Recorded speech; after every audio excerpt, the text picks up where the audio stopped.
start that one.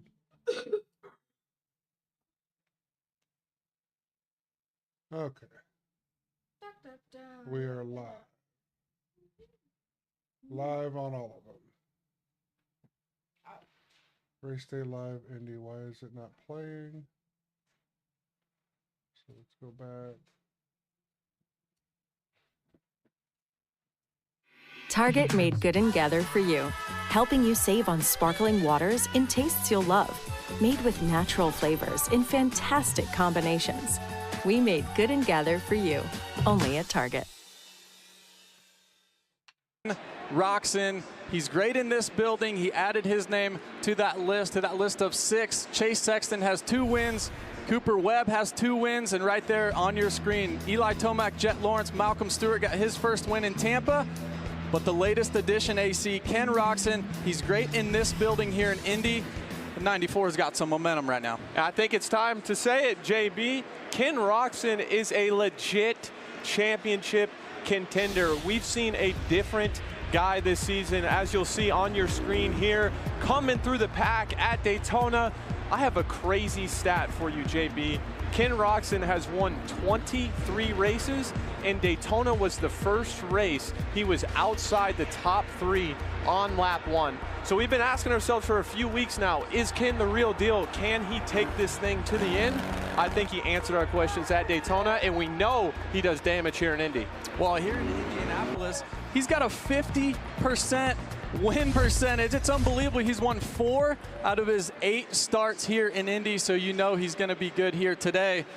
But we got a showdown. We've got the East and the West coming together, and more on that is the Jason Wygant and Chase Cook. Jason? All right, thanks, JB and AC. Dream scenario to be working with you folks and Chase and Haley Shanley, who'll be with us in a moment, and also a dream scenario to get the best of the East and West together. I'll refresh you on the West. They raced a couple of weeks ago at Arlington, and that series changed. Jordan Smith out with injury, and Julian Beaumer. This crash in qualifying resulted in a dislocated shoulder. He has not ridden since that race. He did finish the Triple Crown, but it's not practiced at all.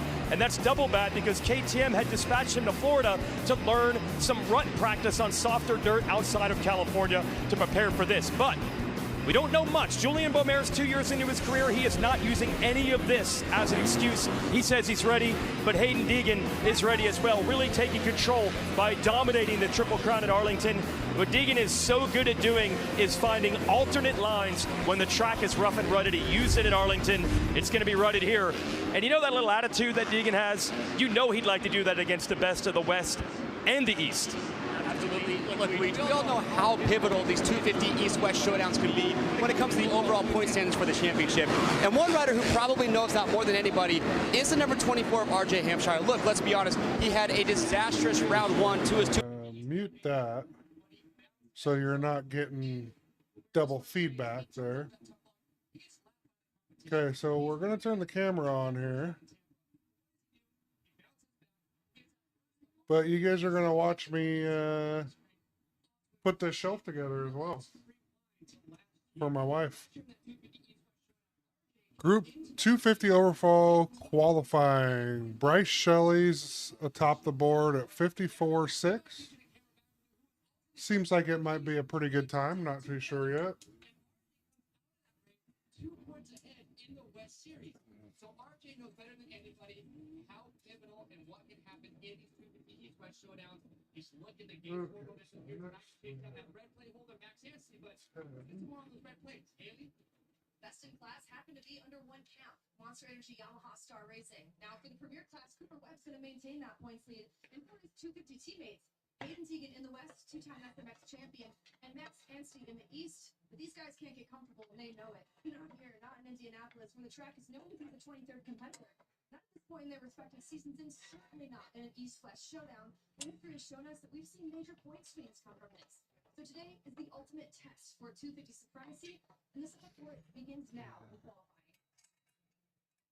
Thank you, Haley. Yeah, the Star Racing Yamaha team has been something to deal with for the competition. Anstey, the points leader, Hayden Deegan, and Cooper Webb in that 450 class, a 10-point lead over Chase Sexton. Who do you guys think is going to take it tonight? I think it's going to be a good race between Deegan and Hampshire. I have a feeling that the other 250 guys are going to be kind of a little short this evening. 180 corner under the bridge, and there's a few different lines you can do in this first rhythm section. So guys getting a little bit creative early on in the day. Back over the bridge into the sand, very, very fast sand section. Maybe one of the fastest we've seen this year. A couple really difficult. I hate these stupid little Allen wrenches. These things are a pain in the ass. Just a royal pain in the ass.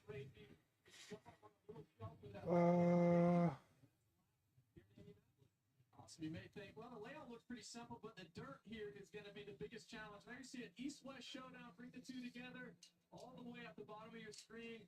All 22 competitors, 15 minutes plus a lap. I cannot wait. Chase mentioned the swings that we could potentially have. 1 year ago, we did have some big swings in this championship. And I said earlier this season, AC East qualifying 1. Let's see who's going to put their names at the top of the board first. The showdowns, and I've been a part of it. I have some personal experience, and I can tell you, it's a lot of We got Vial, Hymas, Hampshire, Anstey, Bennett, Thrasher, Miller, Hamaker, Park, Mumford, Faulkner, Volan. Got a stacked little 250 East there. I appreciate that. It's an honor to be sitting next to you. I appreciate that, sir. Yeah, I had the pleasure of doing the last showdown in this building in 2018. That event was actually won by the legend Jeremy Martin. But a lot of good vibes in this venue here, and really is one of the most difficult tracks on the circuit. I've talked about it plenty so far this year, but this is the type of track you really have to approach with a very calm mindset. You got to ride within yourself. You can't just go out there, be aggressive. We see it on camera already. The track. Who do we have? Number 60 on the screen. We have Mumford. Taking off early, pretty much every session all season long. There you see the whoops. He's jumping that wall into the whoops. You can already see how rugged they are. But take a look at the left side of your screen right there. Those are the guys injured. Unfortunately, Chris Brown went out of Tampa. The back injury, Casey Cochran. Shout out to Levi Kitchen. Had a big crash last week in Daytona, and he looked great all day long. Cameron McAdoo going to get that knee fixed. Get well soon. Cam, Nick Romano, Devin Simonson, and Jalik Swoll still out with that Achilles injury. So we're missing a few. There's still a lot of guys out here that are able to get it done. And let's go back to Mumford right here. AC starts out early, seems to set the tone right away. There goes triple. Let's see if we get triple again. He looks pretty good so far in Indy. He does look good. And even that triple, as we see him triple out of the corner, there's stuff like that in Indy, stuff that would be normally basic on a kind of more hard Supercross track. It's going to be difficult. And that's one of the things I love about watching Indy as we see him kind of work his way through these whoops here, is these guys are going to change what they're doing on the track all the time. All the rhythm sections, they'll change. It's going to get so ruddy. And I know this guy on screen here, red plate holder Max Anstey, he's looking forward to it. Yeah, he absolutely is. Started the season off with a dominant win in Tampa. Went to Detroit, led the whole race. Obviously, we talked about that red flag scenario where Levi Kitchen went on to win. Struggled a little bit in Daytona. Had a pretty big crash on press day. We're kind of dealing with that all day. On race day, was able to get a 6 after going down the first turn. So you would have to think that Anstey wants a big bounce back ride as he makes a big mistake there in the sand. Oh yeah, that's a little gut check to start the day. Maybe knock the air out of himself. See, who do we have at the top? Carson Mumford with a 50.893 to start at the top of the board. 250 East points on the left-hand side. Like you said, Justin, he didn't have his best day. Where we got Bennett. Bennett ran a 51. Voland, 50.98. See what he does in the sand. Looks like he just gets his front end a little bit outside of kind of that main line, JB. And you know as well as me, hey, you rode this track yesterday. You know the sand can get a little iffy for these guys sometimes if you're not perfect. Yeah, that sand section is really deep, but what's different here in Indy through that sand section is you have a lot of speed, a lot of momentum coming into it, so you want to carry that front wheel, keep it really light, where other sand sections that we've seen this season are in kind of tight 180-degree turns. But how about this guy? Huge win last week in Daytona. Florida boy winning in front of his fans, friends, family, everyone was there. really, really cool to see. Where is Hampshire get it done. Hampshire? Hampshire's at the bottom right now. He must be just checking stuff. Oh, he's heading over to the pits. The time is 6:42 here, but going back to RJ Hampshire, what I love about this guy is he just never stops trying. As Chase mentioned at the top of the show, had that kind of a tough break there in Tampa, kind of started in a points hole, came into the season a little injured. I know that wrist isn't feeling great. We take a look at the 73 here down on track. Looks like he's able to move around a little bit. We hope Who is 73? Preston down there in that left-hand Boost corner. Flood. Let's talk about the red flag restart rule. That is if it's No. if it's a race later on tonight. Look, if it's just practice, Not yet. looks Why? like they have about 6 minutes and 42 seconds left to go. So they'll just go ahead, re-rack them. They'll have all those minutes left to be able to go out there and Huh? just talk to your mechanic. No. Maybe somebody up in the I stand did eat radio some of your down, chicken say, though. hey, so-and-so's doing this, or so-and-so's doing that. Oh. Maybe try certain. No, that was mine from last these night. guys, if there's a jump on the track or a line on the track, these guys, the mechanics, can let them know. And sometimes it's obviously you never want to see a red flag. You never want to see somebody down on the He's out downstairs. He's outside. A chance to kind of take a breath, reset, maybe change some lines around it. And like you said, if anybody's doing some crazy triples or some quads out there, the mechanics will let these. Is this gonna be big enough for what you We want? talked about the ruts. It's going to be a Like, it's pretty. The shelvings themselves are pretty small. No, I don't want something huge. Strategy going into the qualifying session, but the track potentially will get slower as we go. Really, the only thing I have to put on there is my phone Yeah, charger Indy, I and think it's one of those tracks, like you said, then I want to just get a like couple things Daytona, stuck where on the track is going to break down. It's going to break down a lot in the lines, the fastest way through some of these rhythm sections. It's only going to be available for a short amount of time. So, like you said, just have the plan going out there, getting them out early. It's going to be key for you guys, and it's going to be ever more important because typically you split them up, right? The fastest qualifier goes to What are you saying sorry for? to heat 2 to even go to heat 1. Oh. Even if you qualify 10th, you might have 4th or 5th gate pick. Not here at the showdowns. If you qualify 10th, you're gonna have 10th gate pick to your heat race. So it's pretty important. And these heat races are gonna be like main events, right? You got all the east on one side, all the west on the other. It's crazy. But we're gonna send it down to Haley right now. Representing Team USA at the 2025 FIM Oceania Women's Motocross Cup, Kylie Stallings. Kylie, to be selected for Team USA, that is a huge honor. What's it mean to represent your country overseas? Yeah, it's a huge honor. I've only been out of the country one time before, so it's gonna be really cool not only to represent USA, to be able to venture out and go to other countries, but no, it's a huge opportunity to be able to do that. Yeah. And we just heard a big announcement. You have been assigned team captain. Now, that leadership role, those are big shoes to step into. What does that responsibility mean to you? That could be weight on some people's shoulders, but I think you're highly fit for the job. You know, I don't think it's too much weight on my shoulders. It's an honor to be chosen as team captain. I think it's more of like a leadership role, where the girls can lean on me, ask me questions, and I can kind of be there for them whenever they need. But no, it's like I said, a huge honor. What message do you and Team USA hope to send to the rest of the world? Is it a message on behalf of America, or is it a message on behalf of the sport? I think it's a little bit of both. Really to show that the women's side of the sport is growing a lot. And yeah. We're looking forward to it. You are a perfect representative for our country, for Team USA. And by the way, you can go support it. You can donate or pick up merchandise that supports the team efforts at raiseitforusa.com. This is Kylie Stallings.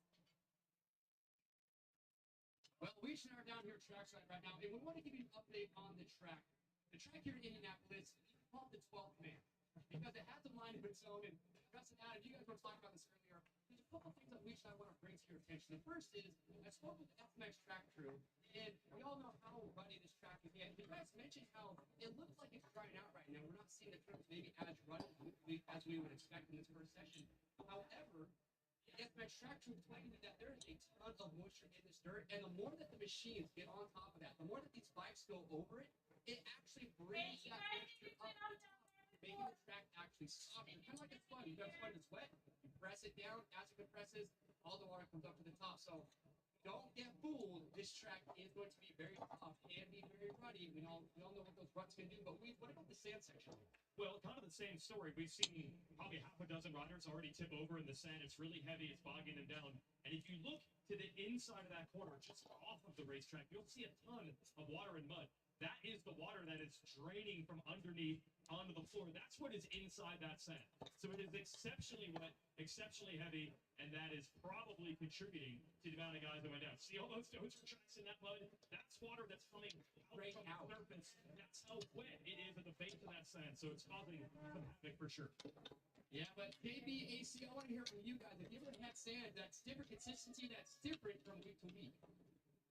Thank you, guys. That's a great report. And typically what can happen is we're here in Indianapolis. It can freeze. Obviously, they probably got some snow a couple weeks ago, so you can bring it in, and the dirt can be frozen. And bring it in, and it falls out. It can get softer and softer as the day goes on. So that was a great report, guys. And AC, you were here yesterday. I got a chance to ride the track. Oh, yeah. Did I look okay? You looked unbelievable. Check out this footage right here, guys. I was crazy surprised. Justin Ray, my guy has not ridden Supercross in 2 years and comes out here third lap or put down here. It was so much fun. Thank you to everybody involved to have me out on the track. Obviously, there was no ruts. It was really, really good conditions. And here we go through that sand section right now. I was just saying to Adam off camera before we started, you can carry a ton of speed through that section, so I feel like you just want to keep your running really, really light, and as it goes on through these practice sessions, especially tonight, it's just ever-changing. It can change each and every lap. This section right here, I see we've seen some guys who triple onto this little tabletop, and then all the way over this single right here. It's been amazing. It has been amazing, and what I was amazed by, I was standing right here, JB, when you're able to get through these whoops right here, picking up the front wheel, putting it on the third one, like you're still out here racing every weekend. Incredible. And I do have my producer in my ear telling me this is confirmed. It was a 56-second lap time. I think that puts us in the main event, JB. We were going for lap time racing, the moves right there. Look, we talked about the soft conditions. Typically, there will be jumpers. We've seen a lot of guys jump that wall before the whoops, into the whoops, and then triple, try to hug that inside. You can see that the fans right here, guys having some fun. We're in the horseshoe. Obviously, the home of the Indianapolis Colts here in downtown Indianapolis. But we've talked about the show, we've talked about the competition, and I cannot say enough about this track, how challenging it's going to be. Oh, hey, Henry. I'm sorry. I'm doing something behind me. I didn't see you. What? What? I don't know what to tell you. But what this dirt does, it's very. I can't fix it other than restarting it. I don't know what to do. Going from one side of the lane to the other, it's very hard just to keep the bike going in a straight line, and you mentioned the whoops. Oh, don't even get me started with those things. You'd be all over. Oh, what the heck? Get rid of that. How do you get rid of it? Right now, it's a 250. There we go. Henry Smith, what's up? I'm doing pretty good. How about yourself? I don't know how long ago you sent that. I'm sorry if I'm building a shelf for my wife at the same time I'm doing this. So we hope he's okay. We wish him the best. If you saw, I think what really got him there. Figured kill two birds with one stone doing this. Bike was coming over, so that was a violent one. We hope he's okay. It's never fun to see. Yeah, I don't want to speculate, but as you're going to see, as this Group A here qualifying for the East that section, you go through the sand, and that long straightaway right there, you go triple. Are you watching Race Day Live right now too, or what? And that pocket right there, you have to really use your suspension, get deep in that pocket to then use your suspension out. If you come up just a little bit short, your suspension. All right, well, go ahead and put that back on. Something like that. If it was hard pack, look, if this was Glendale, that 3-3, these guys could do it with their eyes closed. But right now, the dirt is just so spongy, buddy, like we said. If you go a little bit long into that transition and you go a little bit short, it's really easy to kind of get kicked over the. All right, let's. So these guys are going to have to be very precise tonight. And the takeoff of that jump, I mean, one lap you can. I think it'll work. And it sends you over just a little shelf. You can hit the same rut, and it doesn't shoot you as far because more people have hit it. A little corner shelf for the wife. So you see they're firing up the bikes. The East Division right here. 250 East qualifying, fueled by Kroger. Looks like we're going to have almost 7 minutes remaining here in this qualifying session. Weech. Yeah, watching that 24 of RJ Hemshire, pretty interesting how Daytona came together for him. His wrist was so bad in the offseason. He said he didn't think he'd be able to blitz whoops this year, so he set the bike up to jump whoops. Said he made his. Let's see. He's slow in the whoops. I'm going to try to make it up in the turns. as the wrist has gotten better, he has stiffened the suspension. He was obviously really good at Daytona. He credited the revived bike setup for that. But I think the real question is going to be now, was it just a Daytona thing? He was a lot better at Daytona. Was it just at Daytona, which is different, work for him? Or is the fact that the wrist is getting better and he can stiffen up the suspension, is he going to be better everywhere? You know he'd like to replicate what he had in Daytona here in Indy. Well, I think it's been steady climbing for RJ. I think I might have to turn my volume down. Place in Detroit. So I do not think last weekend was a fluke. I think it's All right, let's see. Mumford's still on top with Volan not far behind him. RJ Hampshire's down there at the bottom with a 123. He's got to pick it up a little bit. That's for sure. So and you know RJ is going to give everything he has no matter what. He's going to you got six minutes, bud. There's no doubt about that. And I would have to suspect the hardest part of the track on the wrist will be jumping that wall into the booth there. You've seen RJ just do that a minute Yeah, ago. he's still at the bottom. He goes on off again. And it's interesting, Adam, you see that turn right there, the right-hander, there's not a ton of ruts.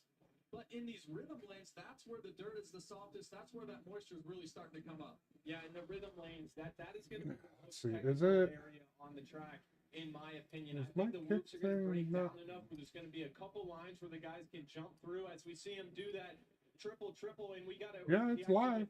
I'm live. So. And you see, we got a great shot of kind of some of those ruts as he does that big table single over the start straight. He landed pretty rough on that one. See, where's he at now? Oh, he put himself in fourth with a 151.6. Hymus at a 56.8. Bennick 51.68. So he's barely faster than RJ Hampshire right now. Carson Mumford's still up there at the top. So precise. It's a game of inches right there. It is. And this is a track you come to, say their bike setup for these East guys, for example. Say their bike setup's been perfect through 3 rounds. You show up to a track like Indy as RJ nails that 3-3. You show up to a track here, it'll make you rethink everything. You know, my bike's All right, hold on, folks. I'll be right back. So some of these guys are going to be searching for it. I think the guys with the best technique, the best racing minds are the guys that rise to the top here as he nails the whoop section that lap. And there he went a little bit deeper into the whoop, so he's able to use the rebound of the suspension to help him carry over the 3 whoops. He goes to P3, 51.1. And I believe as a racer, the hardest thing about riding in the ruts is one lap you can do unbelievable, you can get some confidence, and the next lap you make a mistake, and it's hard to rebound, especially mentally. If you continue to make mistakes, okay, you just have to forget about it. You really have to be short-minded and forget about it, move on. Yeah, and speaking of a rebound, I think Max Anstie, as he takes a tip over there, that can get you, just got his weight a little bit too far to the inside, and I think as he got his weight kind of leaned over to the inside, looks like his front tire stayed in that rut, JB, and he goes down, but not the best weekend for him at Daytona, specifically because he set the bar so high at the opening round of the season. Of course, had that great race going in Detroit until that red flag situation, but I think for him right now, this is the type of adversity you have to overcome if you're going to be a champion in this class. Yeah, there's so much momentum in this sport. We got to get it back on the side. There's RJ. He shorts that just a little bit, so he's not able to triple again, and he just makes. Alrighty, let's see. Hold on, he's like a cowboy through those whoops, but then this time, watch, he jumps a little further, lands in the exact spot, triple. Look how much easier. Oh, it was easier, but he almost lost it at the end of the rhythm section there. Ooh, we got Hamshaker. Oh, nope. Hampshire's up top now. Top of leaderboards. 50.5. Hammakers, 50.82. He's going to need that strength. He's going to need that strength to keep the bike in straight line, so we'll see if he can do it. Fastest guy on track right now, Seth Hammaker, 50.8 right now. Mumford's got a 50.8 as well. There's that triple. He's not able to go triple. Oh, the live timing is a little bit faster than the race day live. You do, and I'm really high on Seth Hammaker right now. You know, he's Hampshire with a 50.53. Social media doesn't do anything. Kind of reminds me of Cooper Webb a little bit. Doesn't do anything too flashy on the bike as he makes a little mistake. A little mistake. That was a pretty good mistake, if you ask me. Not not the best thing to be doing, having mistakes there like that. That's for sure. He's yet to do that so far in his career, and I really feel like for Seth, as we see a big scrub there on that belt. All right, how does that look? I went and turned the light off. See if it makes it a little bit better. Challenge for wins on a consistent basis, and see he nails that 3-3 that lap, but it's a game of inches right now, Justin. He was able to downside that first triple perfectly, and that's what gave him the green light. Let's see. But you go a little long, a little short, can't do it. He's on a pretty good lap right now. They rolled the wall to get a more consistent rhythm through there. But AC, I want to talk to you about that a little bit, just about trying to make it through the whole season. It's got to be a really difficult task to say, okay, obviously I want to win races and I want to be fast and I want to get on the podium, but I also want to make it to the end. He's never done that before. But it's hard to ride at 85%, even 95%. You have to stay on the offensive all the time. So just talk about how challenging that is as a racer week to week, just trying to get through it. Yeah, it's very difficult, right? Because a lot of the things that make these guys make mistakes, right? Like their motivation or whatever it is, those are the things that have got them to this point, right? So you don't want to throw the baby out with the bathwater, as they say, but it's difficult. If you go out there and you're trying to ride smart, you're trying. Hampshire still on top. Where'd Bennett go down to? Bennett went down to 6th. Hymas in 2nd, 50.72. Number 10, Chance Hymas on screen right now, Honda HRC bike.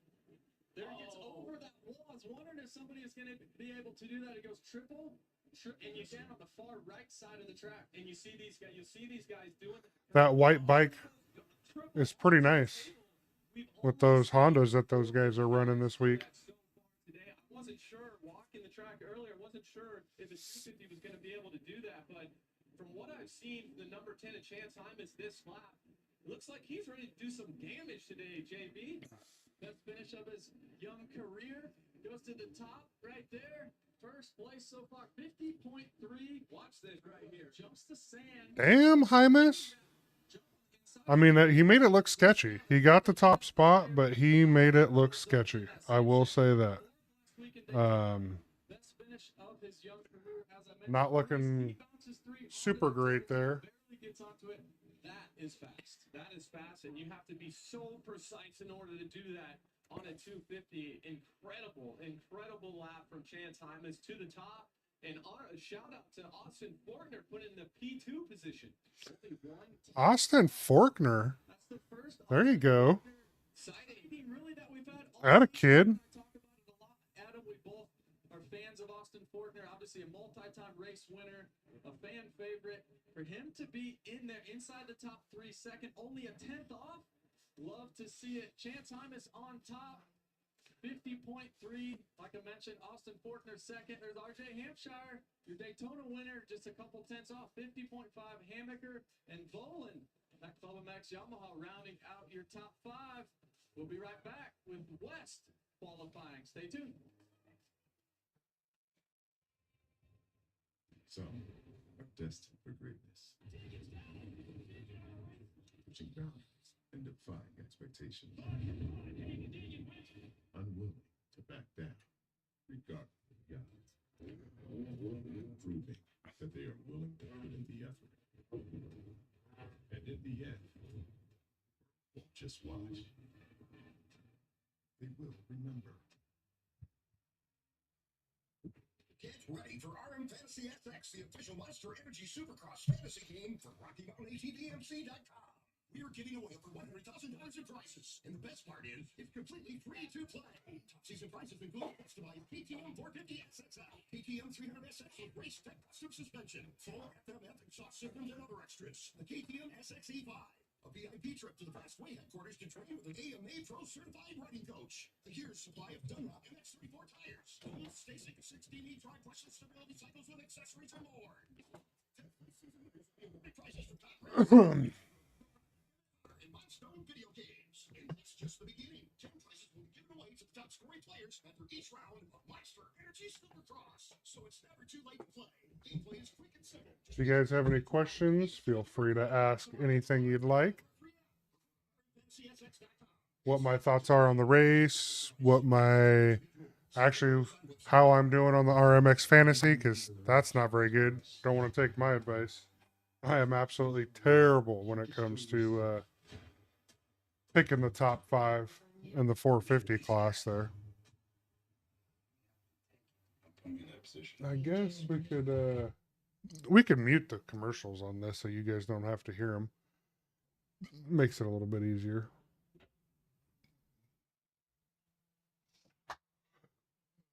Oh, Marvel. Oh, Marvel.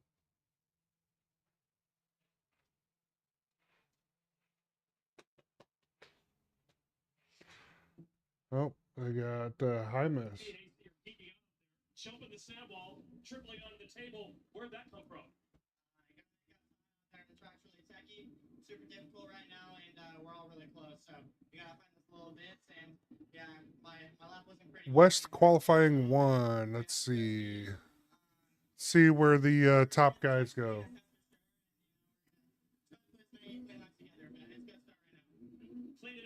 See what Deegan can do in qualifying.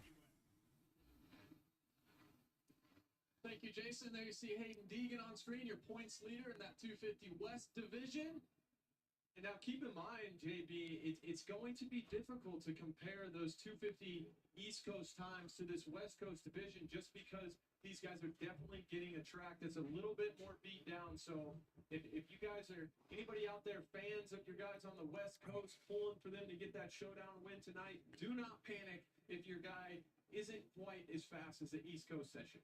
250 West qualifying. I wonder why. Does anybody know why East gets to go first? We watched him in Arlington. Triple Crown race. He didn't get great starts, but came from behind. There he goes. Ooh. There we go. Dang. Give it to Deegan. That was nice. Hayden Deegan in his career. And what we've marveled at is his ability to arise to the occasion in the biggest moments. And I think this showdown, a chance for him to be the... That was nice. I gotta say, that was really nice. Cases a little bit. But going back to Hayden Deegan, I think for him, he's going to relish this opportunity to make a statement as he jumps too far there. Messes up the whoops. Deegan with a 50.177. Already faster than Hymus in the East. 50.1 from Hayden Deegan right off the bat. That's quick. That's faster than Chance Hymus. So right now, Deegan, damn. Not waste any time. Right in the message as Hymus with a 50.3. He said, "Nah, guys, right after best 250 rider in the world right now, and right after I get done with my disclaimer about how the track's going to break down and these guys are going to be slower, he must have heard me out there." But damn, that was impressive. I have to say that was very impressive. I am a Deegan fan though, so I can't go too crazy. Able to get that 3 on there, and I'm interested to see. It looks like there's a 49 on the table if he re-racks and tries to get a lap right here, because he did make a pretty big mistake in the whoops. I believe that's probably a half second or so. Julian Beaumer right there on screen. Red Bull KTM.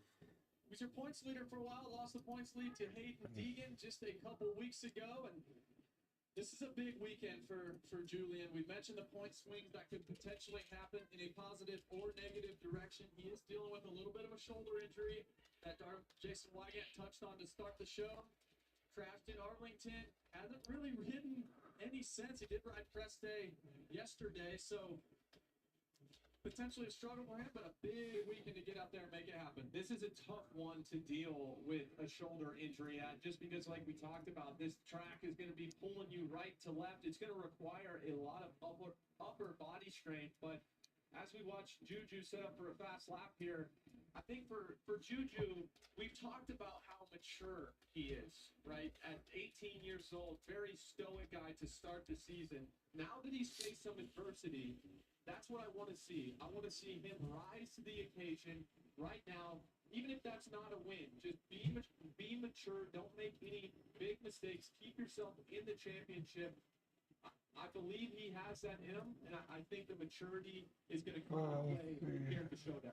He's looking good so far this lap. He got through the sand really well. He missed that triple C to the turn. He just barely clipped that first triple, JP, and he's not able. And the same thing right there, just clip that 3 out and not able to fully get on that tabletop. And you've seen it a couple times, but when you come up short. See, yeah, Deegan still at the top. Still at the top. Anywhere else, this dirt really Oh, wants to stop you. there we go. So just timing in general is going to be very, very important. Oh, wrong button. 52.1 for Julian Beauvert. That last lap around, that puts Let's go ahead and move this up just a little bit. We did see some mistakes, but like we mentioned, it's a game of inches. You're going to make mistakes. You got to. Beaumert's 52. I mean, with his shoulder injury he had a couple weeks ago, I'm pretty sure he's out of the Supercross championship. Like I don't think he's going to have the strength to hang it up, especially against Deegan. I think in the West, Davies is the only one that has anything for Deegan. Something we would normally see. Let's see if Hayden gets his 3 onto the tabletop. Just sits into it right there, gets onto it, no problem. He has got a great lap going. There we go. Nailed the sand, nailed that triple. He's gonna he's putting a heater down. And that is something, I think that's something that Hayden's been working on so far this year. I've seen it big. What'd he get? 49.5. Wow. You think this guy's motivated to There we go. That's what I'm talking about. Wow. Even with that rough whoop section, that was impressive. Had he not swapped back and forth on that, that would have been probably close to a low 49. Ooh. Davies goes down. There's so much time to be gained or lost in that sand section. So if you're going for a hot lap, you're going for a fast one, you want to get all you can get out of that sand. 3.5 left in practice or qualifying. About halfway through the lap. We've talked about it before, but if you can nail the first half of the lap, See, we got Davies in second with a 54.7. Take a look at the replay here. Like you said, Justin, this is a very fast sand section. These guys are coming in so hot, and then they're trying to make most of it. Just washed the front on that one. Cody Schock, third. Mosman, fourth. Beaumer, fifth. Shimoda, sixth. Marchbank, seventh. Let's see. That's about it for the top dogs on the West Coast here. Yoder, Yoder, Reynolds, Towers. Yeah, nobody's. I don't know. I tell you what, I think the West Coast is gonna sweep this race. Just an unfortunate incident, and that's dirt bike sometimes, right? He came out at Anaheim, one dominant performance. Yeah, Shimoda's sitting sixth in qualifying, first qualifying round, anyways. Kenny put himself in it from the beginning, and it looked like he answered our questions. We thought to ourselves, the number 30 is a championship threat this year, and then he has that incident in San Diego. So it looks like he's getting a little creative with his line choice there, Justin. I like that right there. On screen, he went to the right side, double, triple. See what Shimoda's got. Star stick right there. Still Dragging the foot. a lot of time to be made in that second rhythm lane. What Hayden was doing, triple. Jumping the messed up the whoops there. Justin, you've been out there. I've been out there. This track. See where to put him. Ooh, put him into fourth. Do it justice. These guys are. Beaumer's up to third. And to me, I really am blown away at that 49.5 from Hayden Deegan. To me, that is a massive statement early in the day. It's very. Yes, it is. Garrett Marchbanks at Monster Energy Pro Circuit Kawasaki. You know a lot about that team and Mitch Payton. You had a ton of success over the years with them. Yes, I did, and I was able to see a rider down there in that left-hand corner. I was teammates with Garrett Marchbanks his rookie year. I believe he was only 16 or 17 years old, and sometimes when we would practice and there was a lot of ruts on the track, he would come out there and smoke me. So he's got a lot of rut skill, a lot of bike skill, and I think Garrett is one of those guys that can come out here on any given night and challenge for a podium. Michael Mosiman right here on screen, the number 93 at Monster Energy Yamaha Star Racing Bike. The last time we seen him in action was Arlington just a few weeks ago, and he was on the podium. Got his first podium of the season. Kind of resurrecting his career this year so far. AC, it looks to be on a good one here. He has, and you know, if you get the call from Bobby Reagan at that Star Racing Yamaha, Mosiman in 6th. and start doing your best work, and that may be one of the best passes through the whoops we've seen so far in this session from Michael Mosiman. What did he say on the podium at Arlington? He said to Hayden Deegan, he said, don't let me get some confidence. I'm going to be up there battling with you. So we know his goal is to be up there to be winning. Let's take a look at this pass through the whoops. Mosiman goes down the left side of the whoops where they're a little bit more fresh. One thing it does, it will pinch off this inside right here. You can see he doesn't carry quite as much momentum out of that, which in turn he comes up a little short on off. So kind of every reaction, there's a reaction to it as well. So if you go down the left side, talk about how just you can't carry as much momentum around that turn right there that you see Marchbanks on. Yeah, a lot of the times the main line in the whoops is the line that sets you up best for the corner. And then as the whoops break down, the guys will start going to the left or to the right of that. And like you said, if you are going to blast down that left side of the whoops, it's going to make your radius to that corner a little bit tighter, not going to be able to carry as much momentum. So like anything, JB, just some give and take. That is absolutely right. It might be a good passing spot, but how about this guy? Hayden Deegan, you mentioned off the top, might be a little bit slower. He did a couple lap times that were faster than anybody on the East. If you combine them right now, he's got a 49.5. The next best will be the number 10 at Chance Hymas, 50.3. It's going to be kind of fun to compare them, right? Because you've been a part of these showdowns before. You always look at the other coast when you're coming into this race saying, okay, which one's faster? Is the East better? Is the West better? Well, so far here today, the West is a little bit faster. Hayden Deegan on A little bit. That's quite a bit faster. Quite a bit faster, that's for sure. I don't know, the West Coast looks faster than the East Coast, that's for sure. What do you guys think?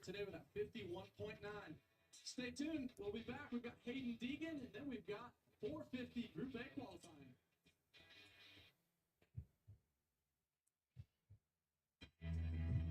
Group A qualifying 450s. That will be next.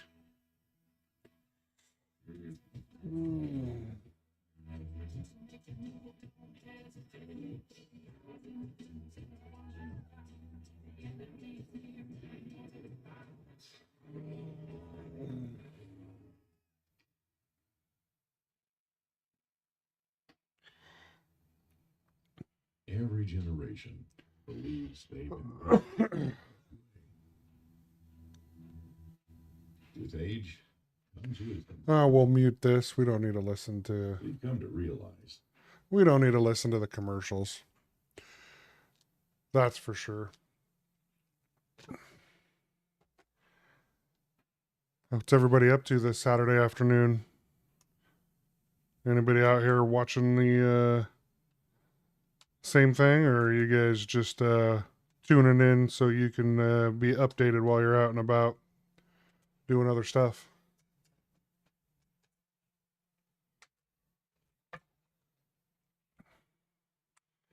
Although, I'm not sure how I'm going to do this right now.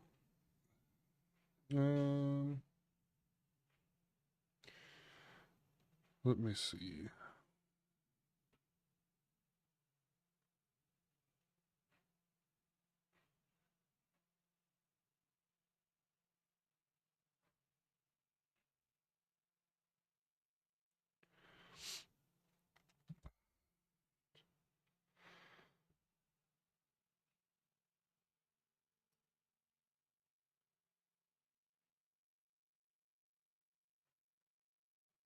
.450 Group B, we've got, it hasn't started yet, but should be pretty soon. I gotta say that 49 by Deegan was blazing.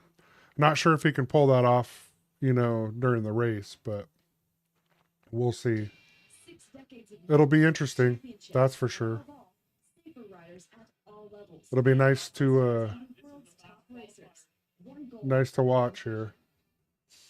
Let's see.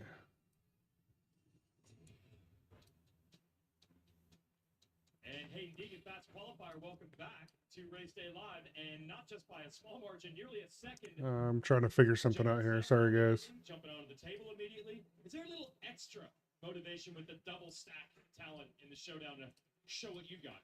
Hey, I don't really care who's here, but yeah, I just want to win, so I'm going to ride my best today.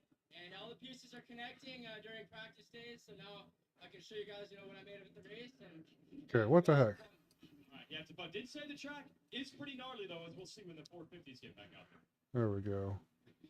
Hey, Deegan starting the day strong. Exactly what the doctor ordered there. Always great to come out swinging like that. Here we go. 450 Group A qualifying, fueled by Kroger. I think my DPI is too sensitive on my mouse here. He's great here in Indianapolis. 50% win percentage in this building. 4 of 8 race wins. It's incredible. It is incredible, and what a time for Kenny to get going right now, right? I've been out here on track. I was out on track in 2023 when him and the 51 and Justin Barsha battled it out, and Ken was able to get that victory. He also swept the residency here in 2021. Okay. So you got to think for Ken. I think He's on a high right now. Confidence. That'll work Daytona. for that. We'll We'll go here. It just seems like he's really not letting himself put expectations on anything. And as a racer, that's so difficult to do. It's so hard not to get caught up in the championship or just results, speed. The bike. I'm still trying to figure all this stuff out, guys. So give me just give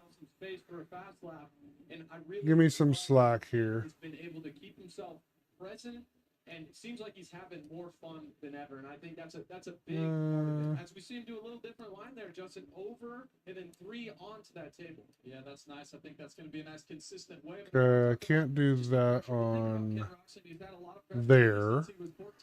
Let's go ahead and just trying to figure some stuff out here, people. Just give me a second here. Creator dashboard. Manage. That's what I want. Championships for a long, long time.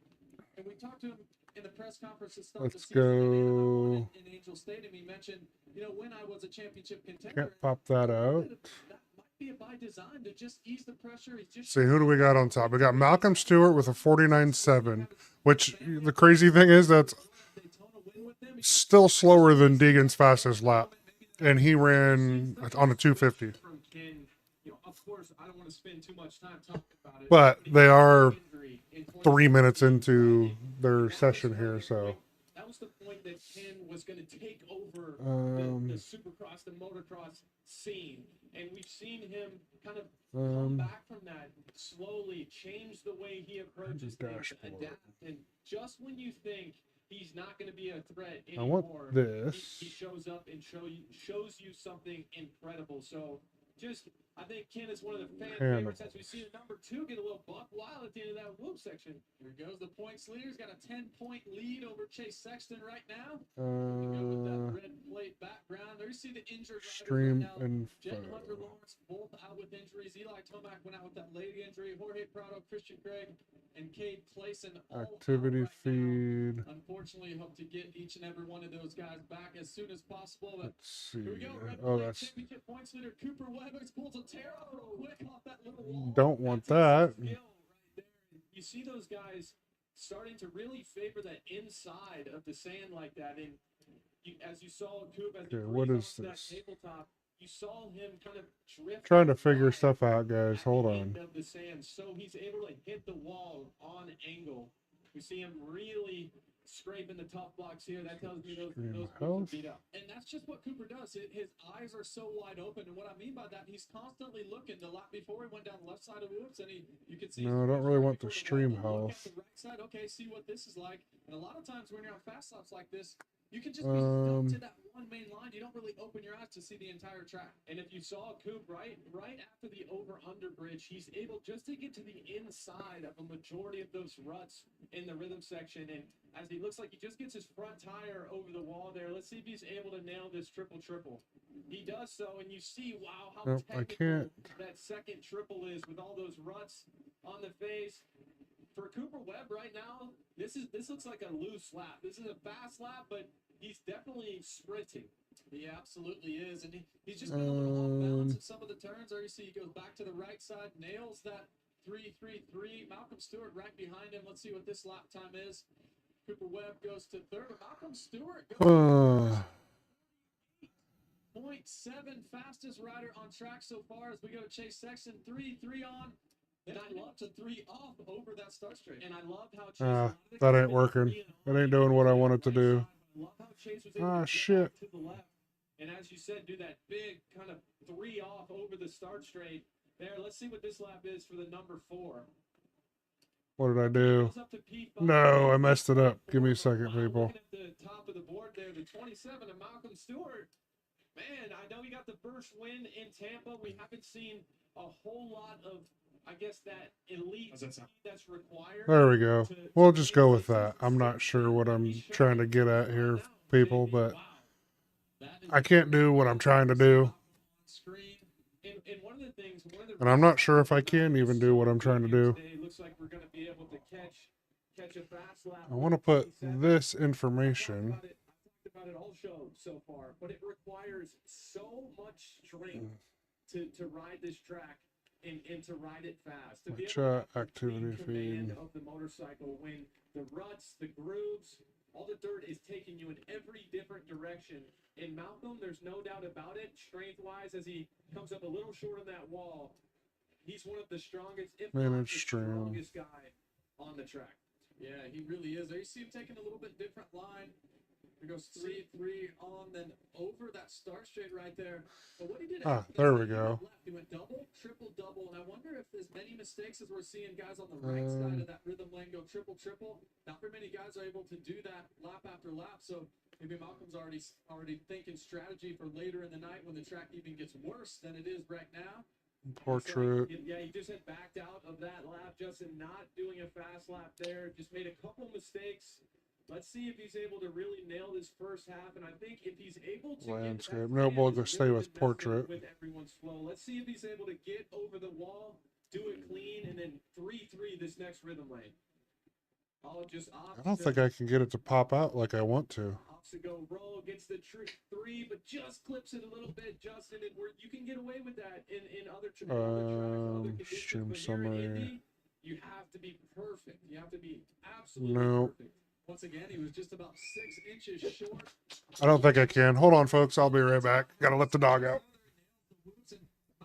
Through the whoop section, we know how strong he is skimming, but he's really became a great jumper for the whoops as well. So a lot of strengths that Malcolm Stewart has on a track like this, and even Malcolm right there, not doing his best stuff, had some mistakes for sure, but 50.1, which would still put him top 5. So that tells me it's coming easy for Malcolm right now. It's very easy to go out there and struggle on a track like this, just to feel uncomfortable. 48.7. There we go.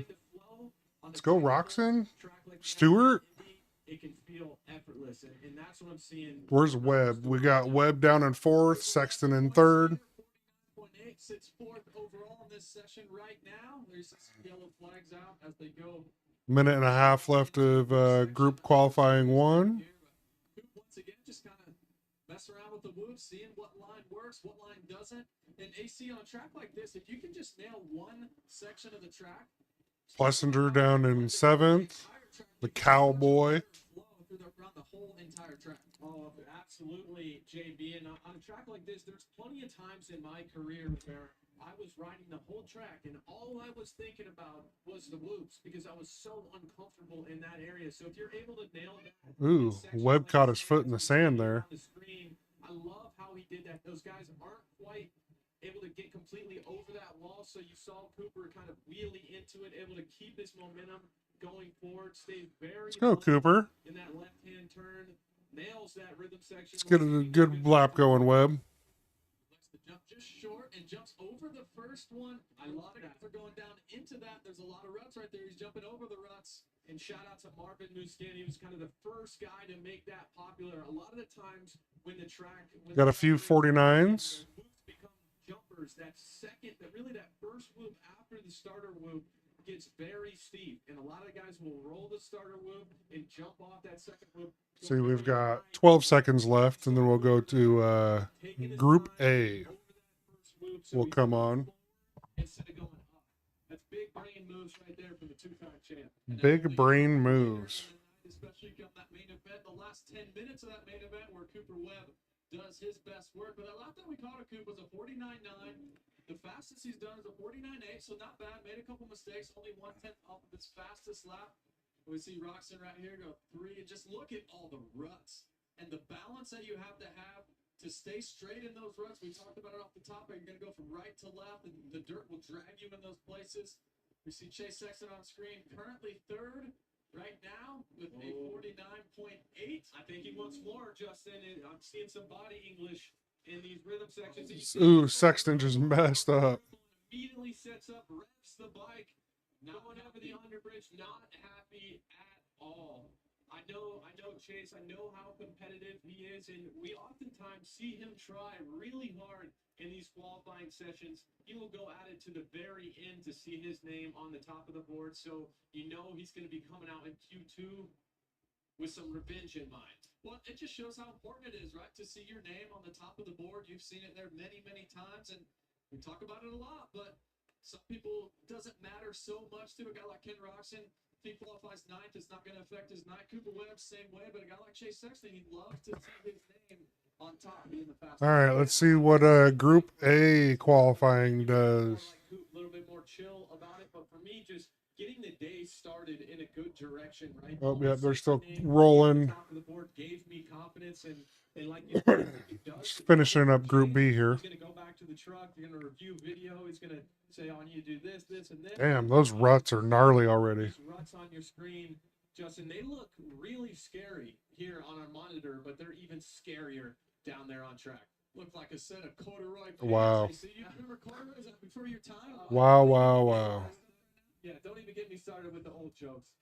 Here we go, 450 Group A qualifying. Malcolm Stewart, your winner from Tampa a few weeks ago, on top, the only one in the 48, second rank, 48.7. Ken Roxon, a winner a week ago in Daytona, second, 49. Come on, come on, come on. It's race day. Shout out Dylan Ferrandis on that Phoenix Racing Honda team, 50.3. First time we've seen him in the top 5. So look for Dylan. All right, folks, I am going to I'm going to turn my camera off real quick. I'm going to run downstairs, and I will grab something to drink real quick. And yeah, I'll be right back.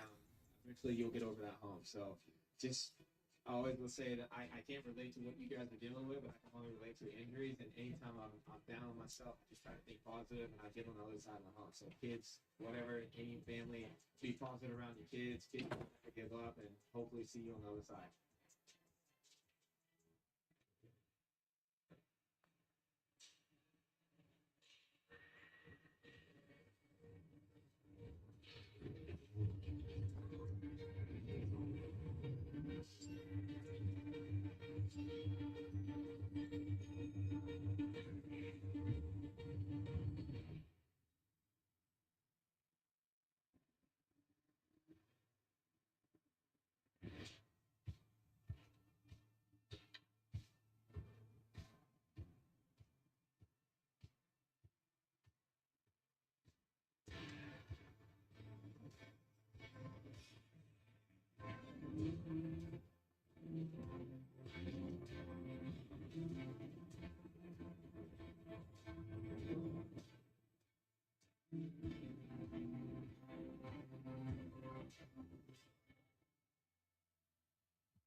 Take and Bake Tuesday. Every Tuesday at Papa Murphy's, get large signature and thin crust pizzas for $13.99, which makes Tuesday the best day to bring home all your favorites. We might have too many favorites. Do you guys have a favorite child? I have a favorite son. It's me, right? At Papa Murphy's, we make great pizza, so you can make the pizza great. Order now at papamurphys.com. With Chevy Equinox EV, you can wake up every day with a full charge. Your crew can have a roomy, no-compromise interior. And starting around $34,995, you and your money can go further in America's most affordable EV with over 315 miles of range. Equinox EV, a vehicle you know, value you'd expect, and a dealer right down the street. Go EV without changing a thing. Chevrolet, together let's drive. Race Day Live is brought to you by RockyMountainATVMC.com. RockyMountainATVMC.com, a company built by riders for riders. 100% employee-owned and operated with 2 state-of-the-art facilities to get your order shipped out quickly and accurately. RockyMountainATVMC.com. Get ready. Okay, I am back. Did you guys miss me? Probably not. There's nobody here to miss me, so. Obviously feeling probably better than anyone. Great in free practice. Fastest in qualifying session 1. Looks great. What's it like to ride out here? How do you feel? Oh, the track's tough. It's definitely one of the trickiest tracks that we've had to race so far. But, their work, shout out to those guys. They're doing everything they can to keep the track safe for all our riders. And, yeah, I feel really good. That was first qualifying. It's been a while since I've actually had our Q1 in a while. And feel really good. We got another practice to go. I just want to give it up to the whole Rock Country and the water group. Everybody's doing a phenomenal job. And I appreciate you fans for coming. And, yeah, let's keep the ball rolling. Hey, speaking of those fans, we saw it happen in Tampa. It started rolling. They got into it. You won. Are we at that point yet, or are we going to chill a little bit and find out later tonight? Hey, let's go do another practice. Take it easy, and we keep moving, Like I said, How's it going, folks? we got a whole other practice to go. Beaver might be here. We'll see later on. Watching qualifying. So far here in Indy, but joining us now in the booth on set, Steve Mathis from Back. Steve. Kind of hate that guy. Do not like Steve Mathis. It's kind of a dick. We got the fans behind us cheering. Yeah, that's awesome. Yeah, look at this, man. I appreciate you gracing us with your presence. Thanks. I'm honored. Yeah, stroke that guy's ego, because that's what he What are needs. you getting out there? We always see JB. Yeah. When are we getting out there? TBD. Okay. TBD. After I saw how fast JB. What's everybody else's thoughts on Steve Mathis? I'm out. You're out? I'm out. Okay. All right. Well, sounds good. Let's see it, though. I hope we see it. We'll see it. We'll see it. What we're seeing now is the 450 group meet qualifying on screen. But Steve, I really want to talk to you about this privateer LCQ race that you've done now for the past couple of years. It's in Denver later on this year, and I'm telling you, as a fan of the sport, it's fun to go there and watch this. But walk us through the format, how you get in there. Walk us through it all. Well, I'm happy to be here calling 450B because these are my people. These are the guys that I'm helping with this race. And thank you to Phil. 450B. You're helping. 3 or 4 for the race. Whatever, dude. We've been doing this. So basically, what I want to do, you guys, is I want to reward guys like Lesher, guys like Harlan, guys that show up every weekend but maybe don't make all the mains, right? So we keep track of points from 5th on back in the 450 LCQ. 5th place tonight. So 5th is a win. 5th is 25 points. Yep. Do you think we'll see anybody laying up, trying not to make the main event? Have you had to deal with any sandbagging? Oh yeah, no. There's a guy named Adam Mentig now. Might have done some sandbagging. Nick Schmidt might have done some sandbagging to get into the race, right? So we've seen it happen. I talked to Grant Harlan and I said, hey, Grant, before Daytona, I said, are you going to lay up? Because you're making a lot of mains lately. We've had some injuries. Starling, Harlan, they're making mains. I said, Let's are you guys going to lay see. up? Grant said, absolutely not. But then I watched him in Daytona. He looked like he laid up to me. So anyways, Grant, no, I don't know if we'll have that problem again. But yeah, take the top 17. Go to the race in Denver. What's the format? Give me the format's fantastic. Oh, give it. That's great. So we do 2 main Don't really want to hear what this guy has to say. I don't. We do a ping pong ball for starting gate. Do not care for him whatsoever. He's kind of an ass. It gets rowdier. Just because you're got a podcast doesn't mean that you can go ahead and talk all the shit that you talk. And then we take the two mains together, and there's your winner. Josh came in last year. He went 1-9, I believe, for the overall. And how much did he collect? Almost 30K. Almost 30K. Yeah. So if I show up, if I get a bike from the dealership, so Kawasaki would, deliver me the bike. I wouldn't pay full retail for it. Yeah. But, maybe I'll bolt a silencer. Yeah, I don't know. I don't know about that guy. See, who do we got top in Group B qualifying? We have Jeremy Hand just went to the top with a 54.589. Pretty good. That'll work. I'm sure that'll get him in the show. Privateer and Adam Cianciaro. I mean, his entire life, those two sentences, those two words do not mix. I appreciate not in the race. I appreciate you making me unrelatable to our audience, Dave. Well, there's a leader right there, Tristan Lane on screen. He's the LCQ points leader right now. He's in as of today. After 8 rounds, after Daytona, Tristan Lane, he's made one main event this year, but he is the leader of doing the best in these 450 LCQs without making the main events. And that's our guy, Tristan Lane's up there. Rod Bell is up there. Logan Carnow is up there in points. So these are the guys that, at this point, through 9 rounds, it's safe to say that these guys have a lock right now. They're going to be in the race. I don't even know what this guy's saying. The best part is that, thanks to our folks at Yamaha, Blue Crew, they have a 2025 YZ 450 up for a raffle.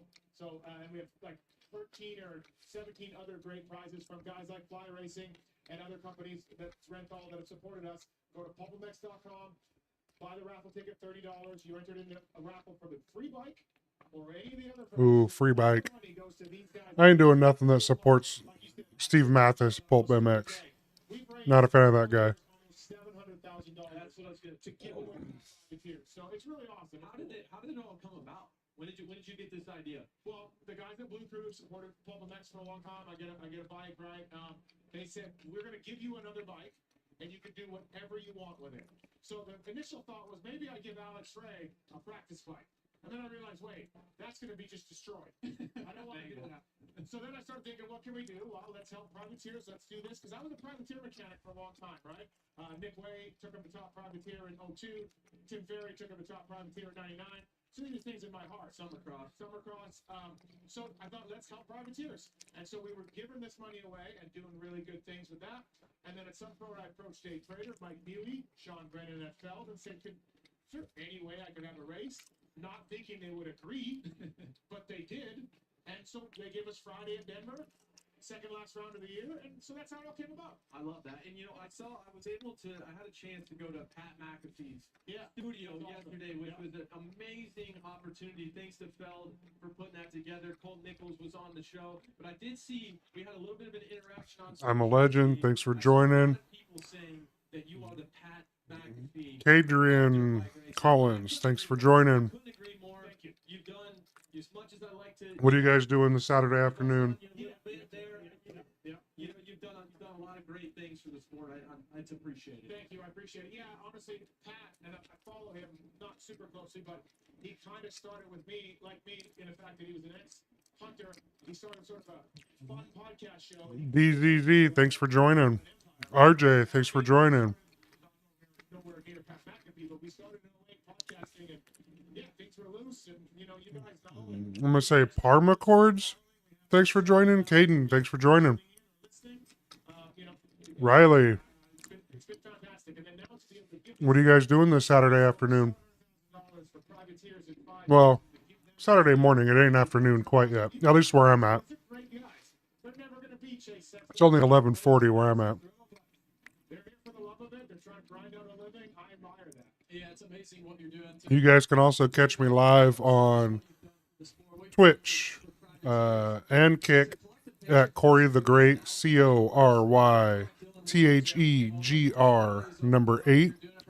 And then YouTube, same thing except for _1 at the end. I am live right now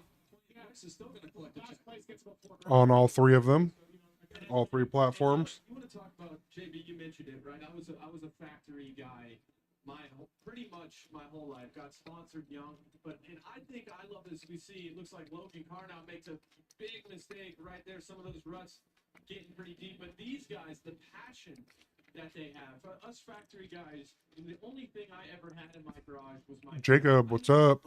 Thanks for joining. Right, you just show up to the track, the bike's there, then you leave and go home, and you know that's what we do. These guys are so involved in their own program most of the time, working on their bikes, right, trying to put their program together. Their agent, mechanic, truck driver, all wrapped into one. So to see these guys get some love is well deserved. So let me ask you guys this. So I got wild card spots. Adam, you may get one. We'll see how that goes. There's a gentleman who used to race, a little grouchy. He's from New York. He wants in to the wild card spot. Filthy Phil Nicoletti. He's in. I think we get him in. I mean, I think it'd be big. But I will say, you may have to deal with the other guys that are already in that qualified. If you let Phil in, a former top 10, he's got some podiums in motocross, great rider, but he is retired. But wait, is he retired? Nobody knows. Nobody knows. I'd like to see him race and defer the pay. Defer the pay to other people. That will never happen. Never happen. I do want to announce something today on the show. I'm right there live. I'm going to do one wild card for sure. What do you guys think of He's 40 years Mathis? I'm giving Billy one of the wild cards. I don't care for the guy The news here today. Billy, you've got a wild card spot. at all. And so you're buckle up on that 250F in Denver. And I was a Ricky Carmichael fan until the everything that happened last week. Everything that went down. I don't know what to where I'm at now, but not a fan. He kind of rubbed a lot of people the wrong way yesterday. We can just put it that way. I don't know. It was just kind of ridiculous. There's a whole lot of negative energy going around Ricky Carmichael right now, which is not good, but it's not good for the sport. But not much I could do about it. I'm still going to watch it. Trying not to let his crappy commentary get to me, but not much I could do about it. What's up, Benny? How's it going? We got Supercross fans out there, or you guys just scrolling by and stopping to see what it is?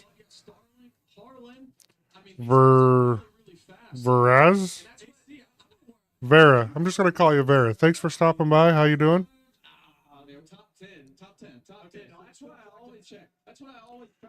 Any of you guys ever been to a race before? Supercross race? Or motocross, I guess? Either one? But they are so good on a dirt bike. They're so good. So, good job, Steve. Oh, yeah, thanks, guys. I appreciate you letting me have it. See if I can... Aaron, thanks for joining. How you doing? What's up? Mostly you support the privateers, man. All the money goes to them. I'm in. I would like to for ninth place. Okay, I'll give $1,000. Figure and Seek, thanks for joining. The first and last, thanks for joining. So thank you, guys. I appreciate it. We'll do something for 10 as well. But just If you want to catch my live, you can head on over to Twitch, Kick, or YouTube and look up Corey the Great with spelled GR8. Not a whole lot. What about yourself? Just watching race day live before Supercross starts at 4 p.m. I think the race gate drops about 4:30, 4:45 Pacific Standard Time. So we're just watching qualifying. Seeing how everybody's going.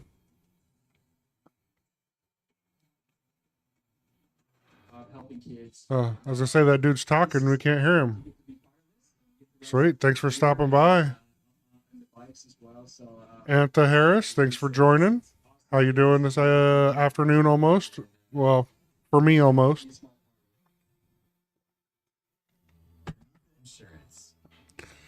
This isn't a house. It's more than that. It's the home they grew up in. And the one they come home to. Johnny, thanks for joining. What's up? What are you guys up to? Just chilling, doing nothing?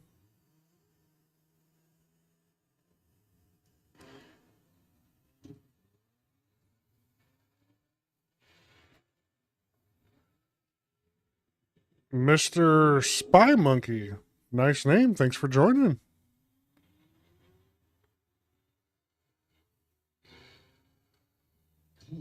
We're watching Race Day live from Indianapolis.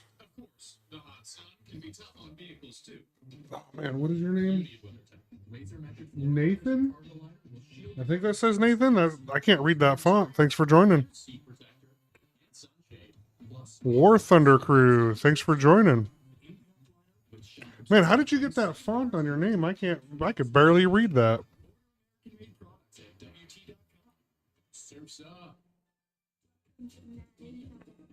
I love me. That's a good name. Everybody should love themselves.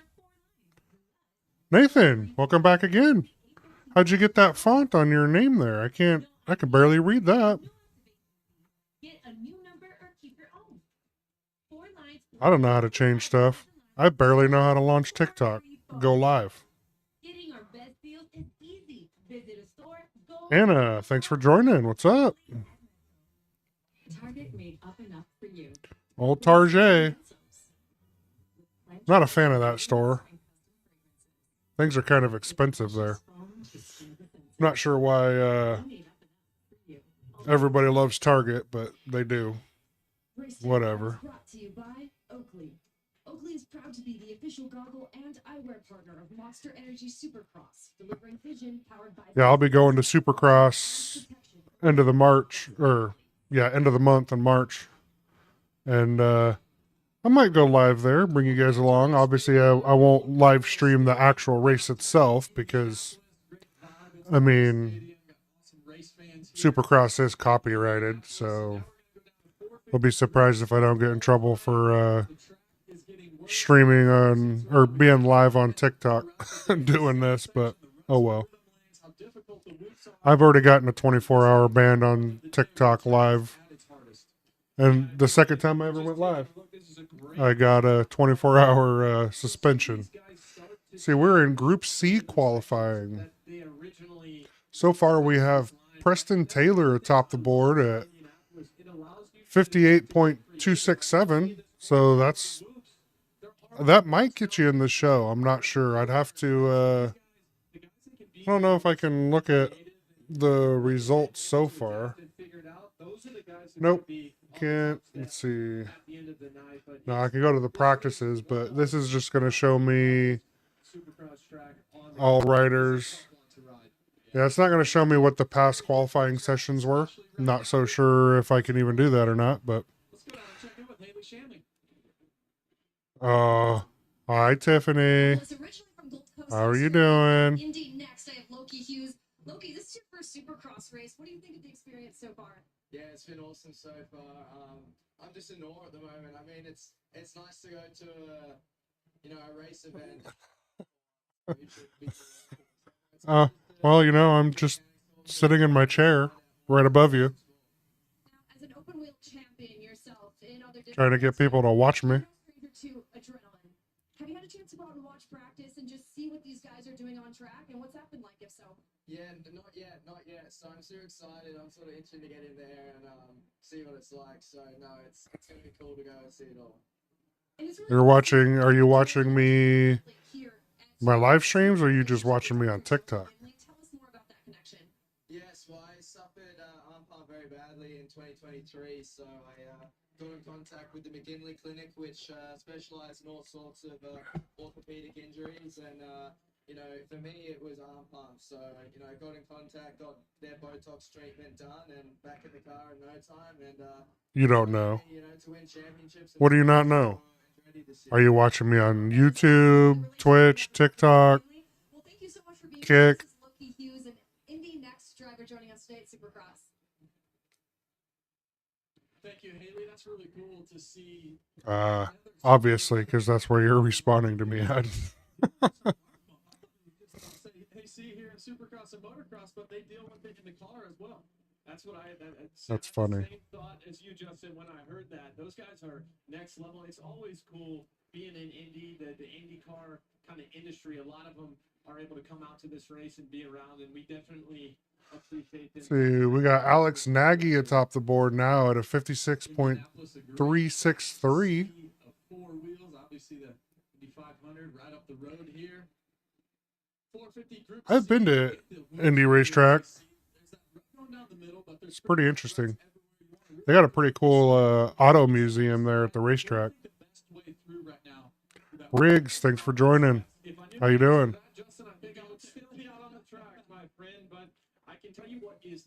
Who are they following around? We got 538. That is Edison Emery the fourth. His fastest time is 103.549.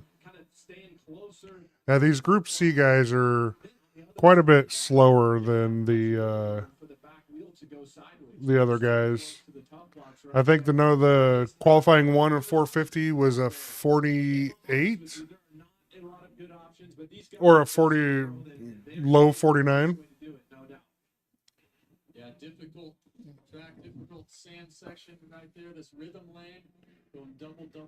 Dirt is super soft. Super soft. Look at those ruts. That's crazy. And those guys are jumping through that stuff. Rhythm lane right there. Guys just trying to go double. And it's difficult to do even that, but you mentioned a place like Glendale. Wow. That rut already, we've had 250 East, 250 West, 450A, 450B, and now we're in 450C qualifying. And the rut coming into that whoop section is already to that guy's foot pegs. Like, that's crazy. I have a feeling there's going to be lots of gnarly crashes in this race. Like we talked about, we just can't say it enough. Really, it's unlike anything else in Supercross, and everybody knows you're going to have to be prepared for these ruts. And these guys at the end of the main event tonight, Crazy. Rhythm sections, which that is not what you see most of the time. Oh, there's a dude that's got a last name of Piazza. So close to pizza. I wonder if his nickname's Pizza. We're looking at basically what the track is going to look like at the end of these main events, both for the showdown and for the premier class. Well, I can't wait for the last 5 to 10 How much time do we got left? and then the 450 main event. We got about an hour and 20 minutes left of qualifying. And then we'll take a break, and then we will come back for the races. For the main shows. Every single rhythm lane, every single corner, trying to do the fastest lap they can. And what makes a rider good on a track like this, to me, is... We got Alex Nagy still at the top. There hasn't been a whole lot of changing of positions here in this Group C qualifying for the 450 class. But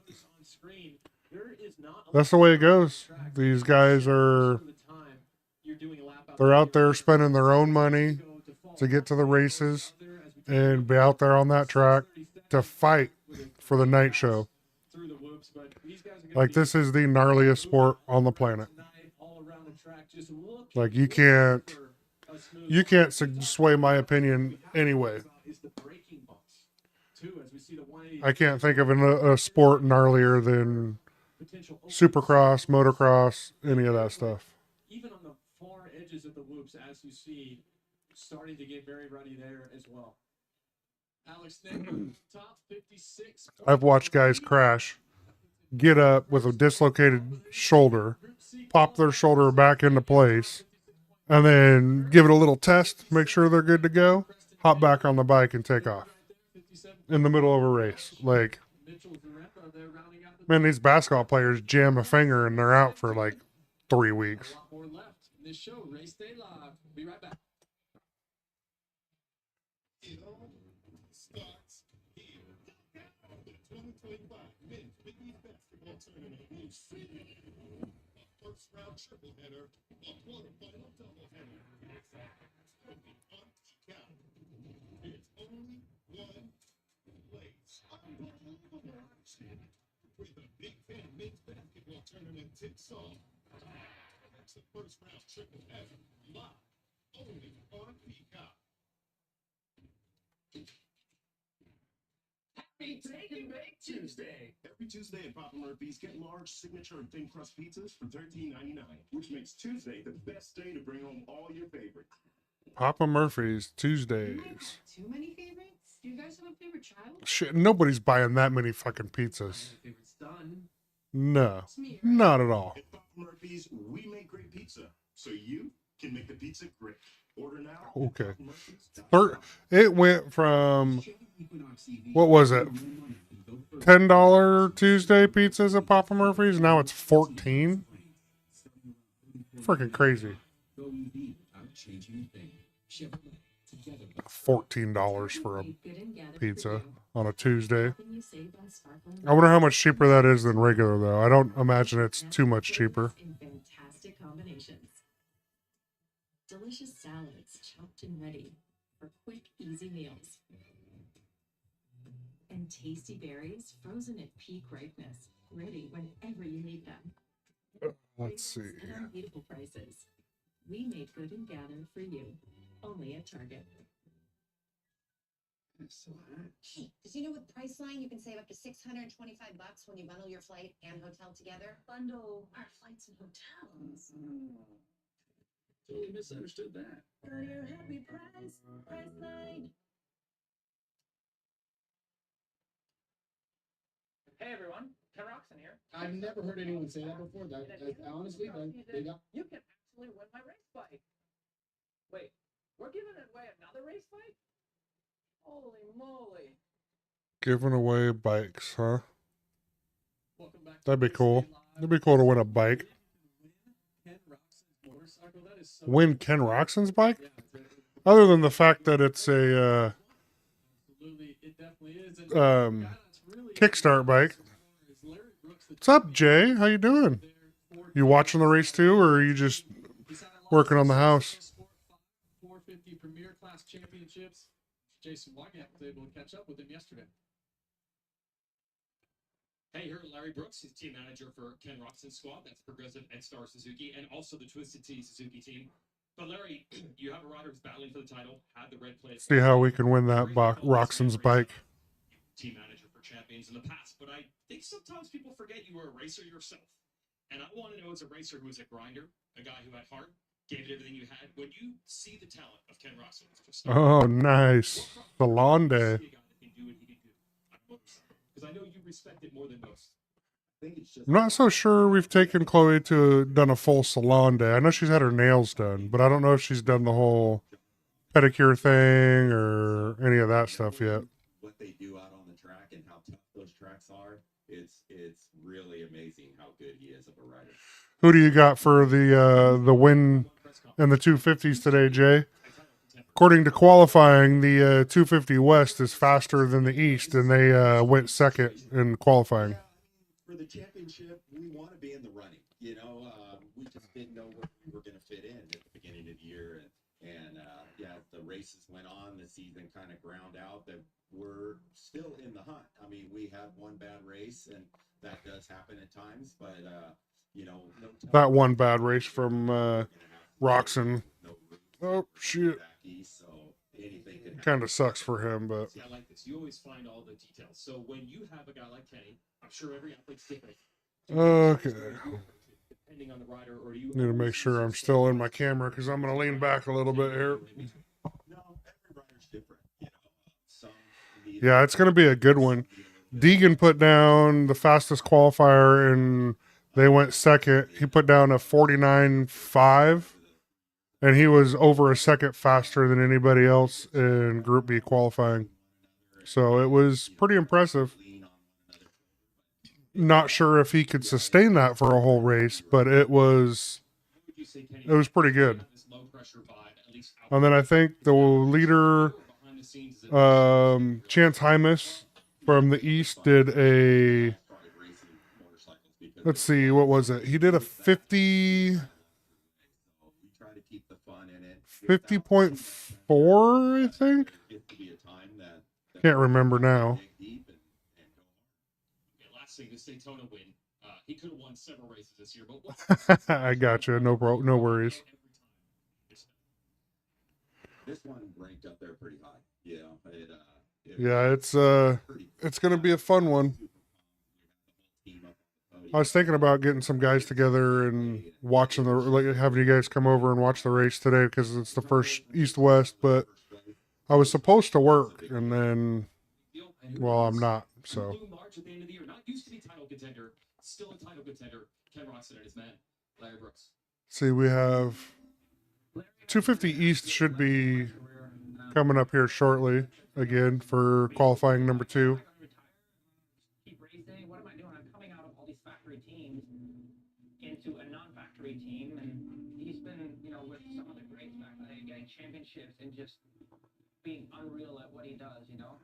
Yeah, it's a little too late to invite anybody over and get stuff figured out now. I should have, maybe the next East-West shootout, I'll have you guys over maybe. I got to figure out when it is, I guess. I guess I can do that. Let's see. Very close to my heart, and it's been some of the funnest times that I've had in my career, and the most comfortable I've been in a team, and it's very confidence building, and we mixed that all up with. Where would I go? Maybe it's this one. Finish line, we can get on the podium, and I see his smile and how stoked he is for me because he knows how tough it was for me at one point, and what we have achieved so far, it's been so far. Let's see, Anaheim 2, Glendale, Daytona, Indianapolis. Next week is a East Coast Triple Crown. Then we have Seattle, Foxborough, Philly. Philly's the next East-West showdown on April 12th. So we could probably figure something out for that. And then I'm pretty sure Salt Lake. I have a feeling the 450s is going to come down to the to Salt Lake. It's pretty close in points. I mean, Webb's only, I think, got a 10-point lead, is what it is so far. See if we can find that here.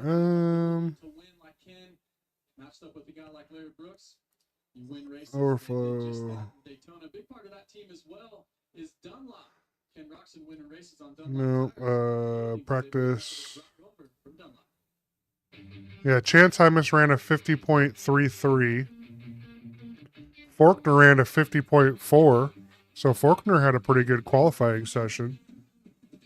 And then we have West was Hayden at 49.5. Next was Cole Davies at 54 or 50.47.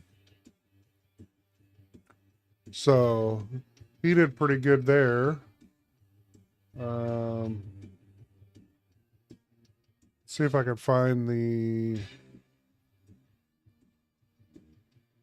I don't want the sector map.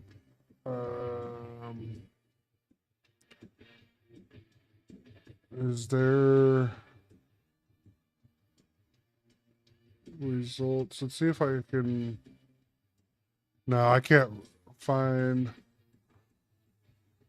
Let's see if I can find the current points. Senior manager for off-road at Belmont Tires, Brock Glover. Nope. Brock, you've been working with so many athletes from Team Belmont Elite and many Standings. Let's go standings. Yeah, Cooper Webb's got 10 points on Sexton. And then Roxon's only 6 points behind Sexton. So it might come down to the Salt Lake to get the actual championship wrapped up this year. Many changes over the years in the technologies of the sport and the progress it's made. What have been some of the biggest changes that you've experienced in your time with Dunlop and in the sport? Well, I mean, from back when I started racing, oh my gosh, the technology and the bikes has become so much more sophisticated. I mean, you don't tune them with a driver and a carburetor. It's all done with laptops and apps on your smartphone. The suspension is incredible. And surely even the track designs and the track maintenance throughout the EV, it's made a big difference in our racing. And that's what we see, such a wonderful sport and spectacle that we all love. Let's go back to Team Dunlop Elite for just a second. We always get to talk with the athletes, but for you, as someone who has overseen the program, in what ways does it really prepare an athlete for their pro career? Well, I think it works in the favor of both sides, where the riders themselves and the Dunlop staff become more familiar with the riders. You know, once they work their way into the pits, and now with the FMX Next program, we get to see them sometimes just before they turn pro. They get familiar with the staff that's out here. And the difference, you know, just picking and knowing what a rider wants in his tire, or even they can come, you know, to our staff and ask for suggestions if they're struggling, let's say with ruts. I mean, here in Indianapolis, it's kind of noted for being a little bit. Oh, man. We've had many riders come over and say, what can I do? And so for us, we can help them, you know, maybe pick a narrower tire than they're used to on the bike, or just make some changes. Sometimes it's just air pressure changes, but being familiar with those riders and having them be comfortable with our staff and knowing what their preferences are makes a big difference. And Brock, I'm pretty sure I see you at almost all 31 Super Motocross rounds, and every time I do, you're talking to people, you have a smile on your face. What is the best part of the job? You know, I really, truly enjoy the sport, and I've always loved it from the time I was a little kid, and then later on dreamed of becoming a professional racer to where I am here today. And I think I counted that I did 45 events last year, and I think that's far more than I ever did in any other year. And it's fun because I get to go to not only the you know, FMX rounds, all the pro motocross outdoors, some amateur races. I do some GNCC races. Like tomorrow, I'll be in Talladega watching the GNCC rounds. So it's a lot of fun for me, and listening to people and just talking to the fans and hearing their input of what they were looking for in a tire, and a lot of good positive stories for the Dunlop brand. AMA Hall of Famer, 6-time national champ, and lifelong fan of the sport. This is Brock Glover. To be a part of something that is bigger than Supercross, bigger than ourselves, the work they do over there at St. Jude is beautiful. Man, the help they're providing to these kids and these families is unreal. You get in there, you don't pay for anything, and they take the best care of you that they could possibly do. I donate to St. Jude every chance I get. Every time that comes. I always get it. Good cowboy. One or two races to kind of put a spotlight on that, and I think it's really cool. What's up, everybody? You guys getting ready for the race day or what? We ain't got much going on right now. St. Jude's race this weekend. We got cool kits, cool graphics. Everyone's involved, teams, all that. It's a good way to give out to the kids out there that really need it and can represent more than just us. What makes St. Jude so special and that weekend so special is, for myself, I have 2 daughters now, and the way that the world is, the sicknesses and diseases out there, what things kind of puts it in perspective, man. It really makes you appreciate having a healthy young kid, and I think for me, it's always cool to try to impact the little ones and give them something to get excited about, because they're fighting their own battles for sure. Having St. Jude in Supercross and have tools and stuff like that, it's really cool. Yeah, McAdoo's out.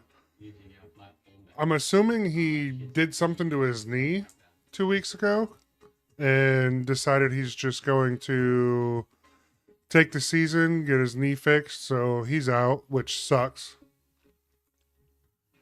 Man, Pro Circuit Kawasaki, they are hurting, man. They've had, like, everybody, even their fill-in rider, ate shit and got hurt. Like, I think Hammaker's the only one they got left. I don't even know if there's anybody. Is there anybody on the West? Let's take a look. I think there's West qualifying. Oh yeah, we got Marchbanks. Marchbanks and Hammaker are the only guys left on Pro Circuit. Amica Insurance. We know this isn't a car. It's more than that. Yeah. Your best friend can hear coming from miles away. Monster Energy Kawasaki has Garrett Marchbanks on the west, and then they have Seth Hammaker on the east, and that is it. Let me see. I'm looking. Nope. Yeah, they don't have anybody like really at all. They started with what, like almost 6 guys? I think they had 2 or 3 on each coast, and now they're down to like nobody. So put these on. Rude appearance? I'm very good. Don't settle for cheap, stinky floor mats. At WeatherTech, we make our floor liners and cargo liners Ooh. out of pure, non-toxic American materials. Next time, get WeatherTech. They don't stink. Find out everything we have at WT.com. When emergency strikes, first responders are the first ones in. But on outdated networks, the crucial technology they depend on is limited. That's why T-Mobile created T-Priority, the only solution built for the 5G era that can dynamically dedicate. Yeah, Justin Brayton jumped on the HRC Honda 450 yesterday and ran a few laps on the on Indy. From starting strong to it's been a week. So many ways to sing. Life ready. Wallet. They said he ran. Let's actually go ahead and look at times, because they said what his time was. Would have been it was a 50 something. So he would have been in the top 10 qualifying with that, with his run that he did yesterday. So that's not too bad.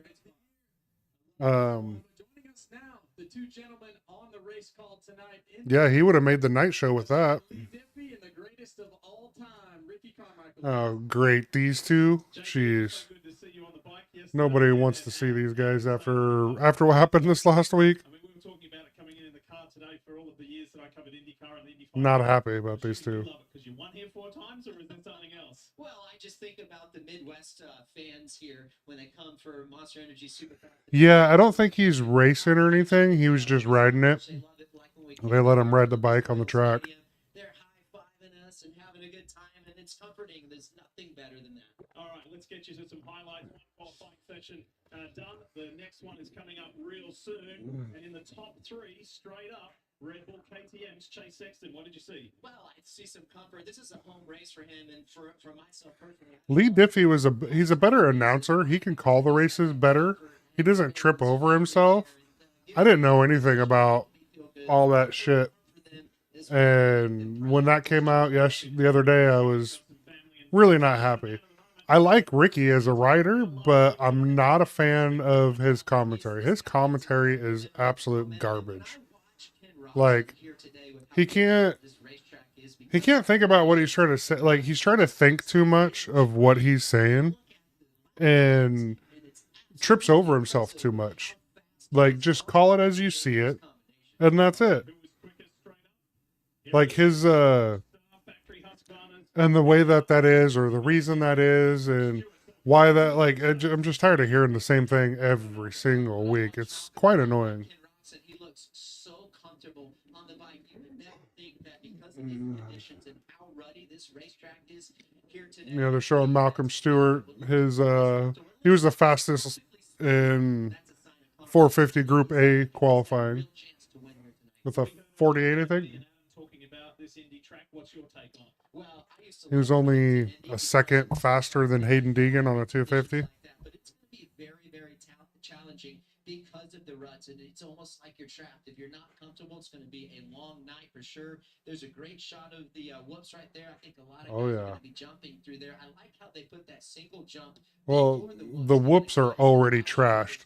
Group C qualifying had a guy go through it, and the ruts were already just from qualifying, of everybody qualifying, we're already up to his foot pegs. Like, absolutely crazy. You would think in Indy there's some harder dirt than this shit. It's crazy. But what can you do? Not much you can do with that. I guess. 250 highlights. Here we go. 250 East. Oh, there's 3 of them this year. I didn't know that. 3 East-West showdowns. And 250 East Division, and boy, he looked good. Well, and I go back to how well he rode last week in Daytona. Had a strong performance, just missing the podium. Seth Hammaker got by him there towards late in the race, and I like the progression that he showed. Remember, he's coming off of a torn ACL, and you talked to Lars Lindstrom, the team manager of that HRC Factory Honda racing team, and they just want to continue to build and go into the Pro Motocross Championship. If I'm not mistaken, I believe he had the torn ACL before. Like, he already had it, and then it just got worse. If I'm wrong, I'm not sure. And that's Hayden Deegan, and he looks unbelievably strong. Well, he does, Lee, and I feel like he tapped into another zone after Arlington there. He really put a clinic to these guys, and this is a big opportunity for him tonight to perhaps. Yeah, he ran the fastest lap time, fucking hanging it out through the whoops. Like, he could have easily went down in the whoops and still got fastest qualifier. Coming off that wonderful achievement last weekend in Daytona, he had just an easy tip over. He wasn't the only one either. Emotional win for sure, and I tell you what, this is catching a lot of guys out. We saw some guys drop it there as well in the There you go. class, and it's just very challenging because they're trying to turn right there, and they're putting all the force into the sand, and there's just not a. Oh, Davies went down multiple times. That I didn't know. But keep an eye on this kid. I love his progression. We've been talking about it all season. So they're halfway through qualifying, so set the pace, and Hayden Deegan's just staying warm. He's getting ready to go again because the second and final qualifying session is coming up, where we get to see the East and the West Division race their regular competitors, and then we see them all come together for that main event. And here are the combined times to give you an indication of just how quick Hayden Deegan was. Oh, this guy is rolling, no doubt. But keep your eye on that number 83, Austin Faulkner, part of that Factory Triumph Racing. This guy has had a lot of success in the 250 division, and maybe that kind of lap time will get him to run up front here tonight. All right, looking forward to it. And again, it's the first of 3 East-West showdowns. Can't wait for it, fellas. Thank you, guys. It's going to be a difficult track. Excited to see you guys on the race call tonight. AC, I suspect there's going to be some lot going down tonight. Not exactly what I wanted to watch, but whatever. Didn't want to hear those two yet. Peacock, the Super Motocross Video Pass at supermotocross.tv. But oh well, I guess.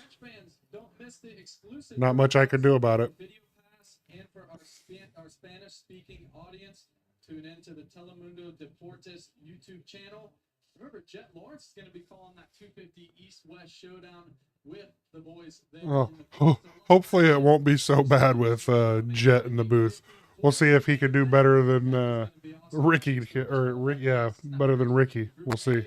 And always SMX Insider post-race available on Peacock and that Super Motocross Video Pass.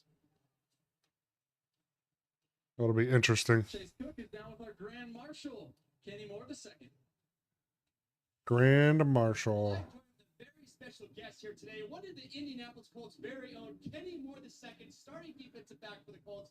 Kenny, I don't think a lot of your football fans know that you're a Supercross fan.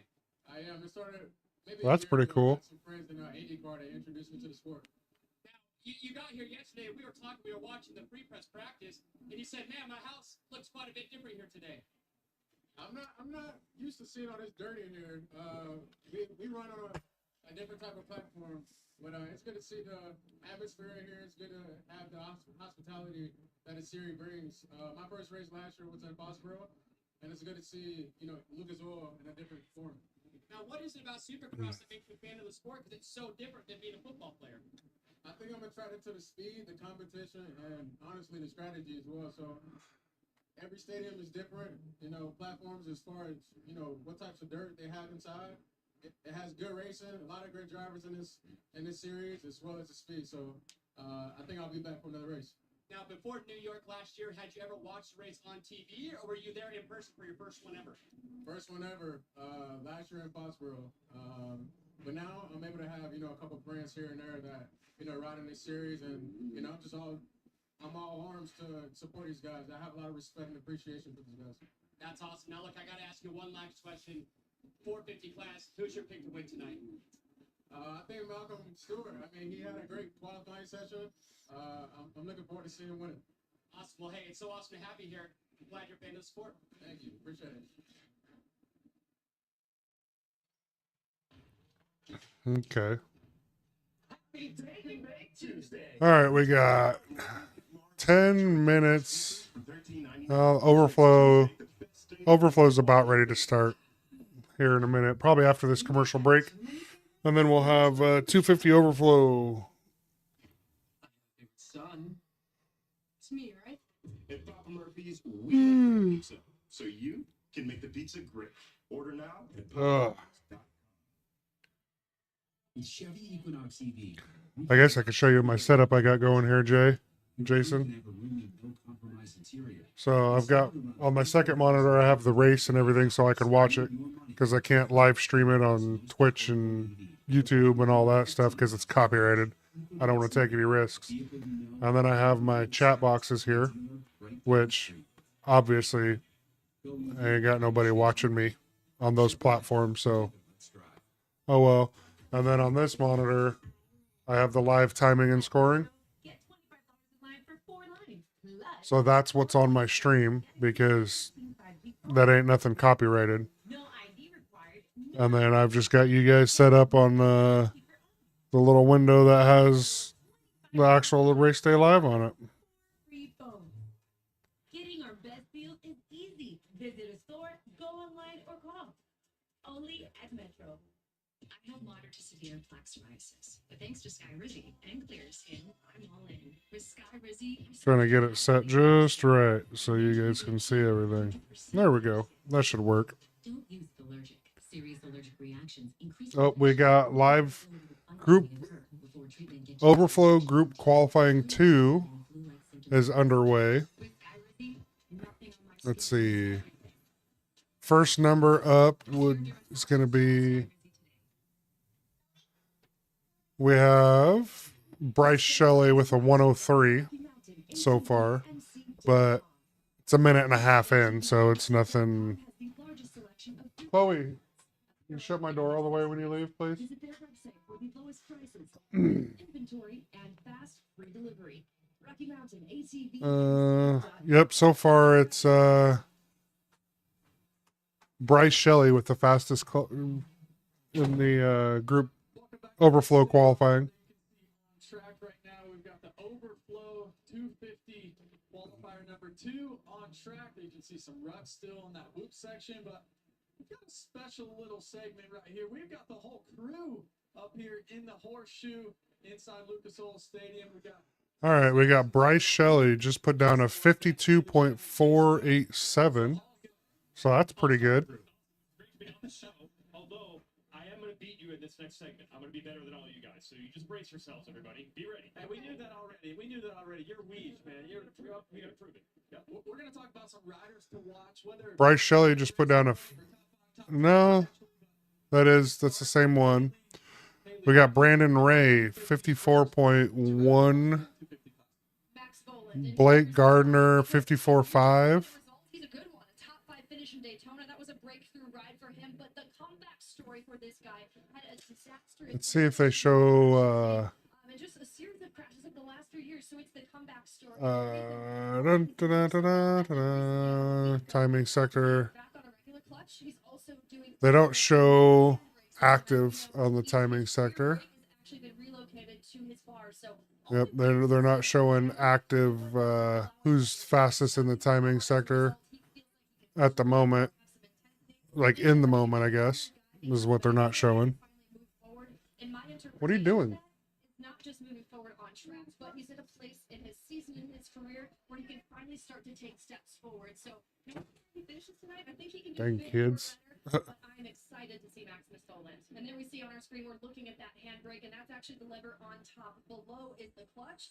So all new handbrake. I mean, Volan's, he did pretty good last week, and it's crazy that I think he what was he top 5 with handbrake? Like that's pretty impressive. Still blows your mind. Oh, it does.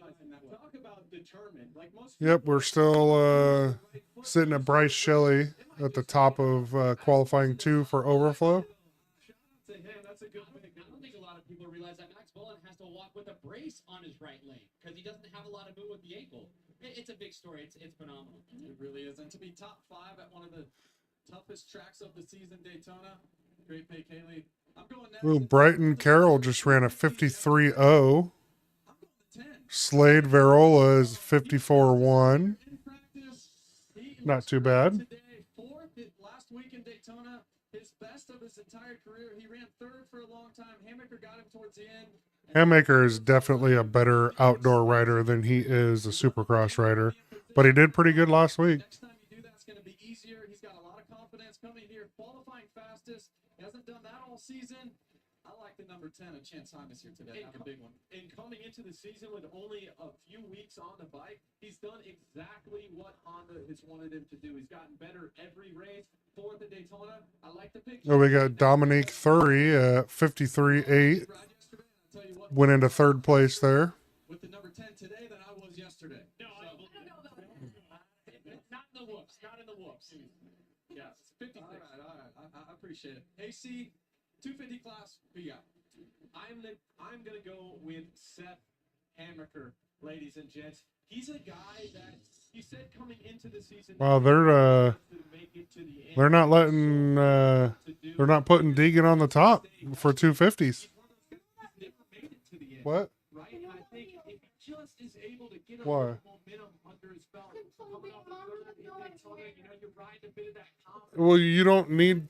Why does she need to go somewhere? Conditions like this.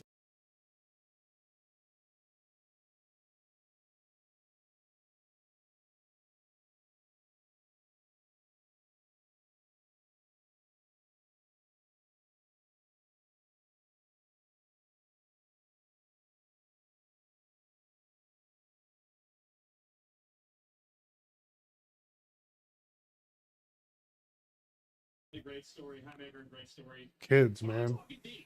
So I'm going to get the most attention here, going out on that limb. And how about the qualifying time?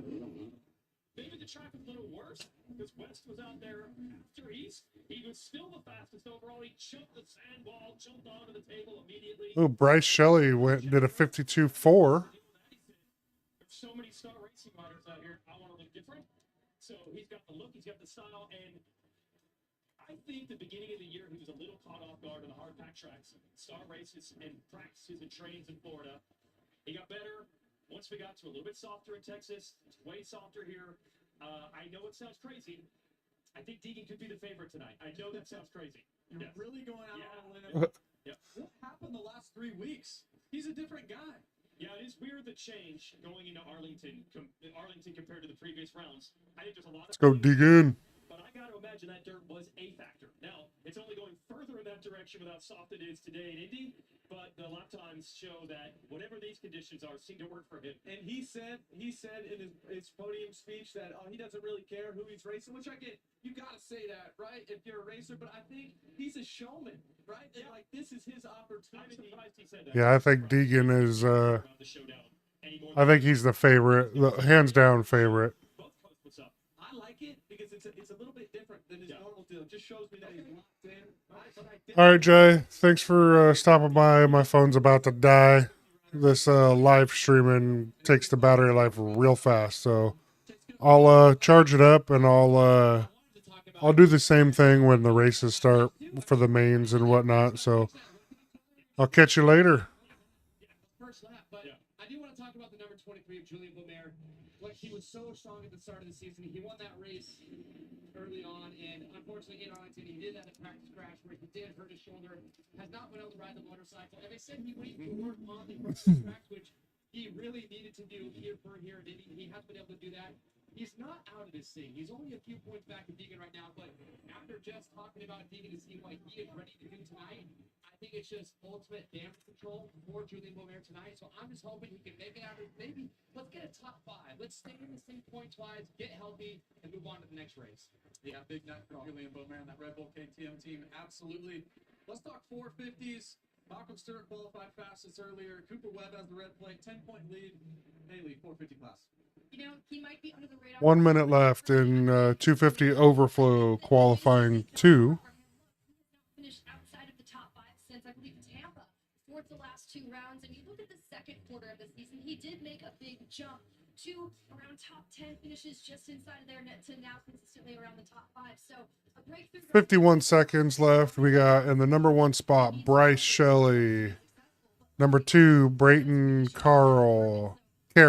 Number 3, Dominic Thury. 4, Brandon Ray. 5, Slade Verola. And they are all 52 seconds to 55 seconds. Here tonight, Mike's gonna get a little wild, and I like the 7. First top 5 of the year 1 week ago, and he was on the podium at Daytona. Difficult track, really ruddy track. And here in Indiana, he calls it sort of a home race. He's had a lot of success in this building.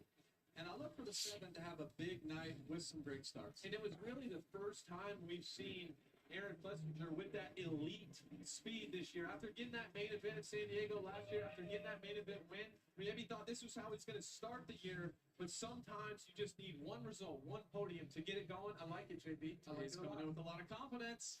AC, 450 class. I'm going to go with the 21 of Jason Anderson. And look, Jason Anderson, that'd be pretty cool if he could get the win, but I'm going for Roxon. I want Roxon to win the 450 class. Roxon he's due. He's due championship. I think he's got it. Jason Anderson can do good, but he's one of those guys that if he doesn't get a good start, he just doesn't do great. Especially, he's been getting great starts all season long. Good in these conditions. Weege, 450 class. Well, I went high-end, high-profile with Deeks in 250s. I'm going to do the opposite here. This rider has not had enough spotlight, so I'm going to handle it for him. Mitch Oldenburg has been on the Mitch Oldenburg. Jeez. You're not on the podium, and you're not winning the LC2. You're invisible. He has barely been seen. He's riding very well. This guy. Trying this. Believe it or not, he is 5th all time in 250 Supercross starts, and he could have retired a couple years ago. In fact, he thought he was going to. Moto Concepts brought him back to the races, so now it's finally. I'm gonna figure out how to do that. And the beta bike, which we don't talk about enough, is good. I asked him this morning. He said the fans keep saying, "How is the bike?" And he says the bike is good. And they say We got 250 East, I believe, will be first. Yeah, it's good. And Mitch said, "I'm realistic. I don't know if I'd be doing any better on any other bike. The Beta's fine." So shout out to you, Beta, and Mitch Oldenburg. I like that. Easy to root for that team, and Mitch Oldenburg, one of the nicest guys in the paddock, as well as Benny Bloss. Chase Cook, who you got? I'm going to go with the number 51 of Justin Barcia. Look, JB, he's been quiet this season, hasn't had too many flashes, but we got to remember that Justin Barcia, he's a multi-race winner. Okay, let's see. We call this Kenny's house. Oh, West gets to go first this time. Let's see if Deegan can throw down another 49, maybe a 48. That'd be pretty sweet. See what happens. I have faith this man can win another race, and I feel like in a stadium like this where he's had. I don't think they're underway quite yet. Could surprise some of us tonight if he gets a good start in that main event. So we'll follow Deegan, follow Boomer, Shimoda, Marchbanks. Gotta throw Shock in there. Shock's doing amazing. Where's Cole Davies? We'll get Cole Davies under the follow as well. Who else we got in here?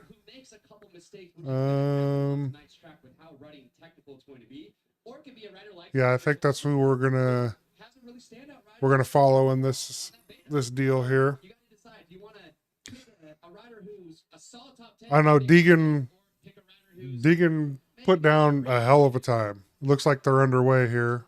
10th is a difficult one to pick, but I believe we're going to go down to the track now. Down to the track. Yep, they're doing a gate drop. Start right there.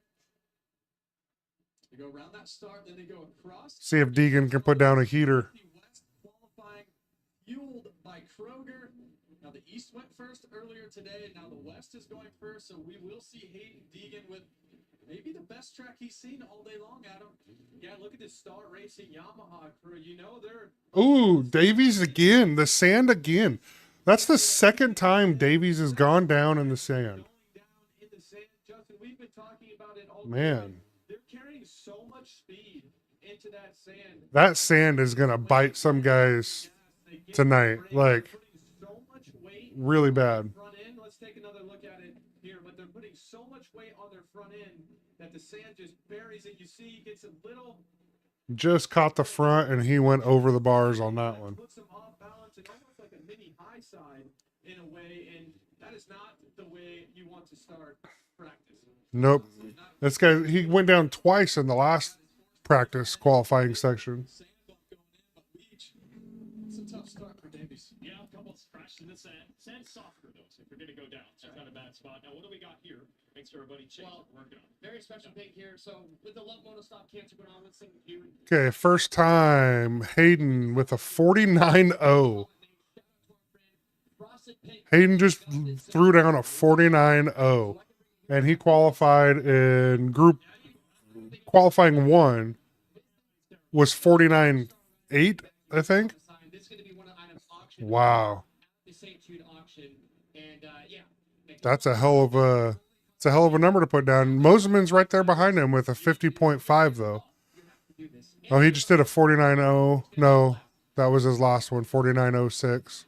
Really cool. Haley, thank you so much for coming up here. So far it looks like he might be the number 1 qualifier in today's race. So you can imagine just how wild it is back there. I'm loving every second. So thanks for having me. Awesome. Enjoy it out there. Chase Cook, you're going to go down trackside, get an interview with. See what we got. So thank you guys for coming up here. Cole Davies went 51.5. Shimoda 51.5. Or no, 51.7. Looks like he was kind of directing traffic, saw some yellow flags, look back, telling guys kind of slow down. You know you're confident when you're telling your competition to slow down for the yellow flags, Justin. That's what he does here in the whoops. So he just kind of goes down that middle rut. Doesn't look like he's on a fast lap right now. Looks like he's going to set up for one right here. Yeah, and some So Cody Schock jumped to second with a 50.2. down the whoops. Sometimes that ends up being the line, that middle rut, like I There we go. earlier, just gets so deep you can get the back end going side to side. So Like 49.0 is 450 speed. The 450 Group A, we're running 48s, 49s. 49-0 right there. Could potentially hold up all day long. There, Cody Schock goes to second with a 50. Crazy. But I wonder if Hayden's just okay with that 49-0. He's just kind of looking around right now. Well, Chase and I were trackside during the first sessions, and we assumed that East would be faster because East practiced first the first time, and West was second. Now they flip-flopped it where West goes first. Let's keep an eye on the times here. Moseman sitting third with a 50.5. Cody Schock ran a 50.2. Of course, Deegan with a 49.0. Marchbanks is sitting fourth with a 51.0. Davies is in fifth with a 51.4. Shimoda sixth with a 51.7. Beaumare is sitting eighth with a 52.1. He's on a heater right now, though. Beaumare's putting one down. That's what they're talking about. Half a second, at least, maybe even a full second, just that one rhythm lane. Yeah, there really is. And in time, He must have. He was on a heater, and then something happened. He slowed way down right before the finish line. He hit the whoops and slowed way down. So we'll see what happens. I have a feeling Deegan's just eyeing the track right now, and waiting to see if anybody knocks him out of that top spot. He's got a 49.0. He's over a second faster than anybody else on the track with this qualifying session. Beaumare just about went down outside at the end of the sand check section there. Onto that tabletop, but joining us now in the booth, Jason Wygant and the Jason Thomas, NBC on track analyst later on tonight. JT. That the whoop section in the sand tonight they're gonna bite some people. Cole Davies moved into second with a 50.0. Beaumare's in third with a 50.1 now. Marchbanks is back to fourth with a 50.2. Shock is in fifth with a 52.0. No, his fastest, he's in fifth with a 50.2 is his fastest. Edge, right? Trying to get everything out of it, and that's pretty normal, especially in this 250 class. But you take a look at Hayden Deegan, and it almost looks like he can, it looks so repeatable, right? And that's what gives me so much confidence. No, he's not on a heater. Later in the day, as we get into the showdown, the main event, just the fact that it does. Yeah, it really looks like Deegan's just kind of. Oh, Davies just ran a 49.9. Dang. But I think he's just keeping an eye on the track, seeing how it's breaking down, learning. And 3.5 minutes, we'll see if he puts down another heater. First and second, and I don't think we've seen that all season long. And once again, you mentioned your 251 to watch later on today is Hayden Deegan. See if he's running on a heater. The difference between just Yep, it looks like he's going for one. Yeah, and the only thing he can point to is I think he's trying to put one down.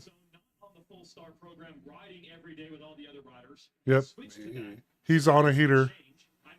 He's trying to put one down right now. See what he can do. How big a difference could that make? This is an insane jump in a couple of weeks. And if you see right there, he kind of getting into. Yep, he's on a run. He's on one. See if it's faster than that 49.0. He's in the whoop section now, so we'll see. That's the hardest section, I think. Whoops and sand. 49.044. So that is his fastest lap. Wow. It's very impressive. Like, I gotta say, people hate on Deegan. And yeah, he talks shit.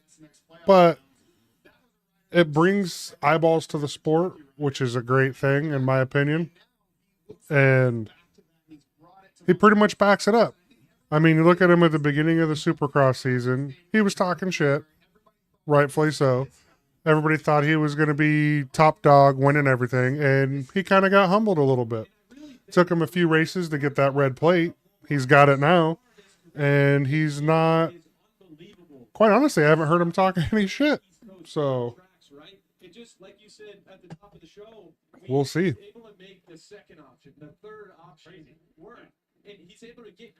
Davies has gone down to a 49.6.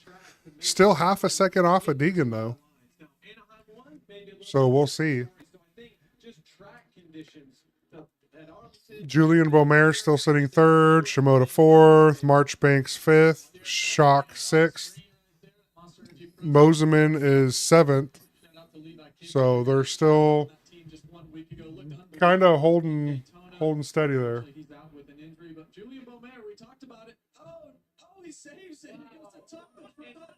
Wow. Point out something there. We see Hayden Deegan quadding that jump, right? But if you pay close attention, when Hayden quadded that, as Julian makes a little bit of mistake in the sand, is able to get over the wall. But Hayden just positions himself just outside of those braking bumps coming into that right-handed 180. Beaumare's on a heater. Let's see what he's running. Ooh, he almost just went down. Coming into the whoops here, so this is going to slow him down. It slows everybody down. Yep, he just got fucked on that heater lap by Marchbanks. Marchbanks just screwed him on his fast lap. see Beaumer go around. I'm waiting for him to crash every corner right now. If he had done this corner last time, 9 out of 10 times he's on the ground. He was able to save it last time. Yeah, I'm pretty sure Deegan's just going to spend the next, well, qualifying's over. There's 39 seconds, so he ain't going to run any more heaters, but he's got fastest qualifying so far by a lot. And then we got 250 East coming up next, so we'll see how those guys handle a rough track. Feels like you got 10th. You might as well have got 10th, right? Because it doesn't feel repeatable. So I think, you know, look, it's very. Shimoda's going through the whoops right now. Those whoops just, they look gnarly. Absolutely gnarly. The checkered flag comes out here in 250 West. Qualifier number 2, Hayden Deegan still on top. 0.6 of a second faster than anybody his teammate Cole Davies in the second right now. And I was watching Davies' times. They were getting better and better and better. So he was throwing down some pretty good times out there, but we've seen a lot of mistakes as well from Cole. Hayden does a nice little whip. He's feeling comfortable as the lap times show. There it is, 49.0. And JT, to your point, look at that second fastest time. 49.0 as well, basically matched his fastest. Davies has a couple times in the 49s. Julian Beaumer, third. Joe Shimoda, fourth. And Garrett Marchbanks rounding out your top 5 with a 50.2. But Hayden Deegan was so impressive. First qualifier earlier today and that qualifier yesterday. The Deegan family, there is Hayden Deegan. Had a chance to go out to the Indianapolis Motor Speedway and check all things out. 4 wheels. Comes from an amazing family. There's his dad, Brian Deegan, a 2-wheel legend, a 4-wheel legend. Her sister, Haley, right there. She's in that Indy Next car. That is pretty cool. Right up the road, Indianapolis Motor Speedway. Stay tuned. We'll be right back.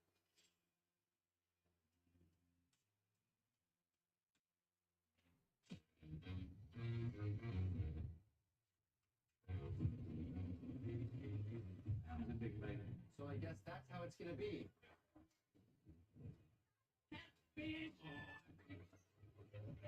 We want patients coming in here telling us what they want and how they want it. That's some Quiznos.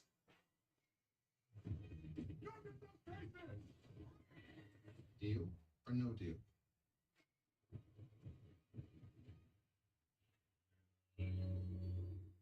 Every day, it gets a little more connected, but a little further apart. But there are moments that remind us it's more human.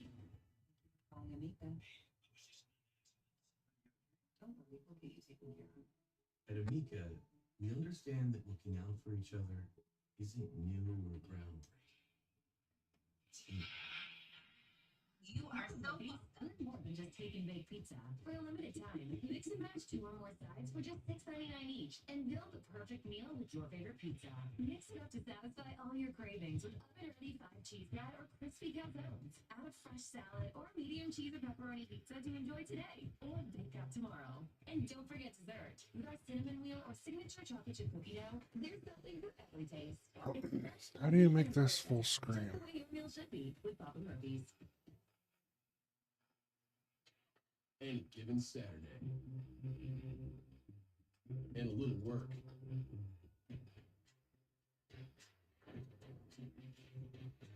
And a little play. Broadcast is currently on commercial break. And a truck that says no to nothing. Can we give them a ride? Yeah. The Silverado Trailhouse. And Chevrolet. Yeah, that's right.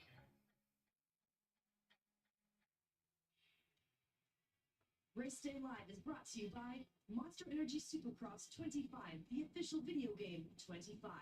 Pre-order it now at GameStop and Amazon. Enjoy the full 2025. All right, 250 East qualifying getting ready to kick off here.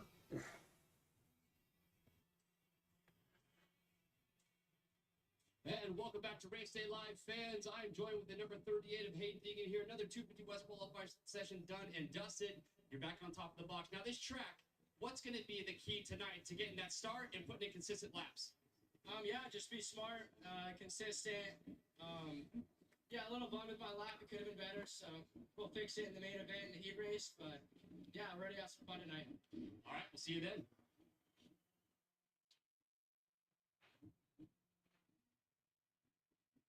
Well, if he's bummed with that lap, guys, can't imagine what he can possibly do. But welcome back up here into the horseshoe. Justin Brayton, Adam Cianciarulo, Jason Wygant, and Jason Thomas all going to walk you through this next 250 East qualifying group. That will be followed by 450 Group A qualifying. We're going to go down. All right, we got 250 East underway. Here today, the East and the West are going to collide in that main event. It's going to be a lot of Let's see. We'll go ahead and Vial, Hymus, Hampshire, Anstey, Bennett, Thrasher, Hammaker. We'll go Faulkner, Volin. I want to see, keep an eye where Volin's at. So it looks like he gets a good jump out of the gate. RJ. Just like that, you see what he did was he went across that section of the track. Let's see who else do we got in this one. Nope, I think we're good there. 250 East qualifying underway. Got 8.5 minutes left to go. See how it goes. He struggled a little bit today. We've seen him on the ground a couple times. He needs the rebound in this qualifier number 2. I don't know. Vial is not the guy he was last year. I don't know. He's just not where he was. And there goes Hampshire with the 50.8, Mumford 51.4, Bennett 51.9. We got Vial, Faulkner 52, Vial 52. So the first full fast lap's coming in. I think that's faster than Hampshire's first qualifying run. But we'll see.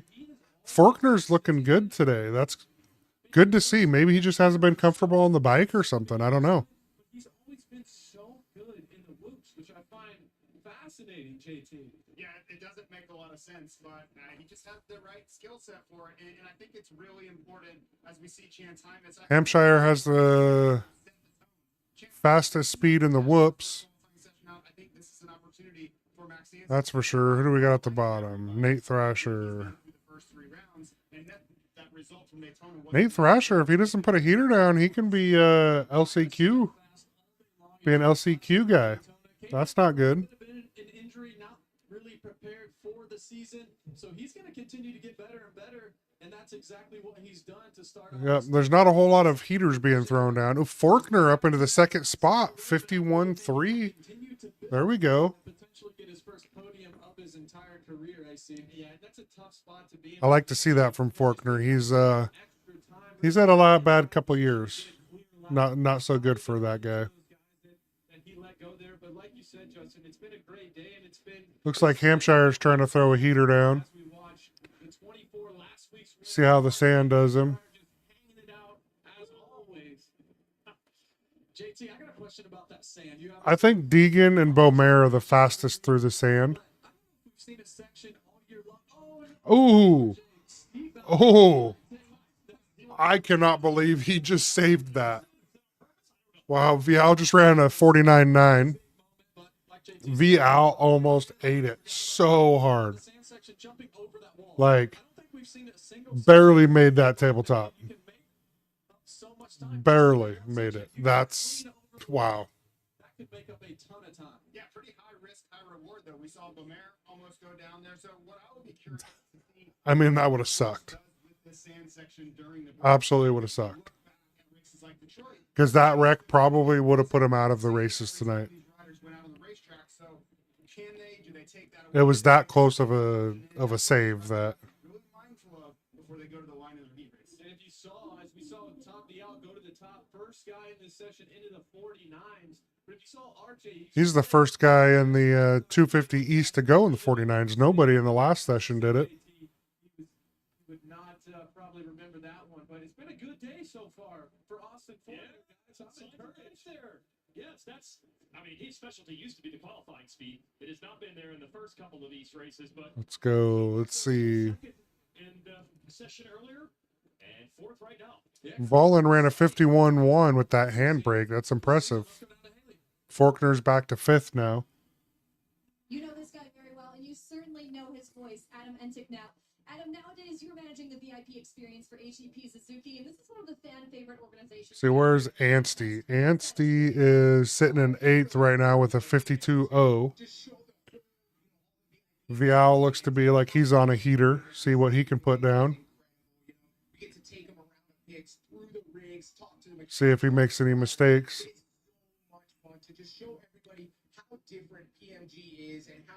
Looks good. Slow through the sand. Everybody's pretty much slow except for Deegan and Beaumare. Those two look to be the fastest in the sand. Seth Hammaker, 49-2. Nice. Pro Circuit Kawasaki. 99126. Do a little donation. You know, if you spend $55, you can get 4 platelet tests for the kids at St. Jude. And then also, if you check out the bike, we got some race cars on here, some cool stuff. You know, all the teams have graphics for St. Jude. Let's see. Yeah, Vial's in second. Faulkner went back up to 3rd with a 49-9. So we got a couple guys in the 49s. I'm surprised none of these guys threw down 49s in the first qualifying, since they had a decent track, and now that they're on a very rough track, these guys are running 49. What an incredible lap for Seth, and I tell you, he's a guy that he won't wow you with anything. He won't go out there and hit a big quad, throw a big whip, but he does. See what Hampshire can do. He's on a heater. Came up a little bit short on that. Triple double over the table. Coming into the whoops. Oh, that was pretty good whoop speed. That's pretty quick. If he can get out. Let's see what it was.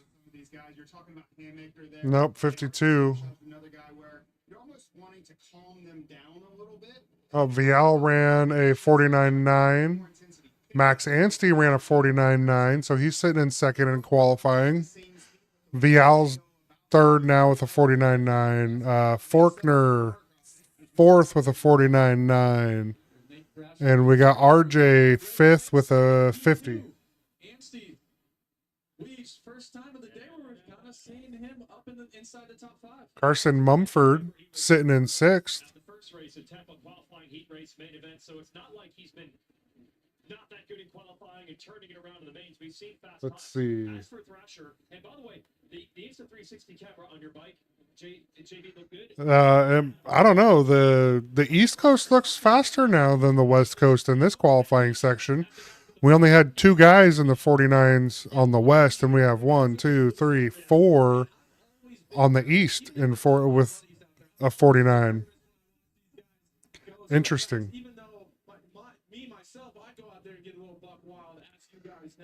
I don't understand why these guys can't run. They didn't run any 49s in the first session. You know, they had a cleaner track, wasn't as rough as it is now. About that, we've seen Julian Beaumare make a mistake there earlier. It's very loose in the beginning of the corner, and in the second half of the turn, that's this big rut you're trying to get into, right? So Yep, 49 seconds left to go. push the front end in the loose stuff, and then you're getting in the rut, kind of falling over. So just another technical spot on the track here in Indy. It's interesting you say that. When I talked to Beaumare about what he learned, even Oh, geez, Anstey. more problems for Anstey. He said I was not patient enough. That's what Beaumare said. He said the goal is patience, patience, patience to ride the run. Wow. Surprised to see this, though. This level of mistakes, I would think, from Anstey. Yeah, we haven't seen that all season, right? He's just on a roll up right here. He's not doing anything fast. There, he just goes to triple, and Adam, we talked about it earlier. The dirt's going to pull you right. It's going to pull you left into the tough blocks. And that, look, Yep, he got pulled over to pulled over into those tough blocks. Justin, as he sets up another fast lap, sometimes some big crashes can happen when you're just rolling around out there on a track like this because you have to be so in tune, so locked in. See if Anstey could get another heater in. See if he could drop half a second or more.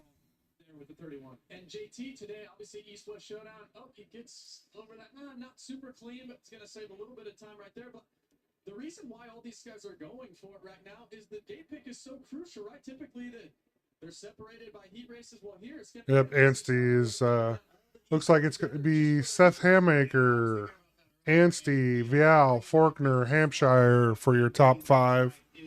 Qualifying session 2 for the East Coast 250s. You give him a bad start behind the likes of Anstey, Hymas, Hammaker, Faulkner, Hampshire, Beaumere.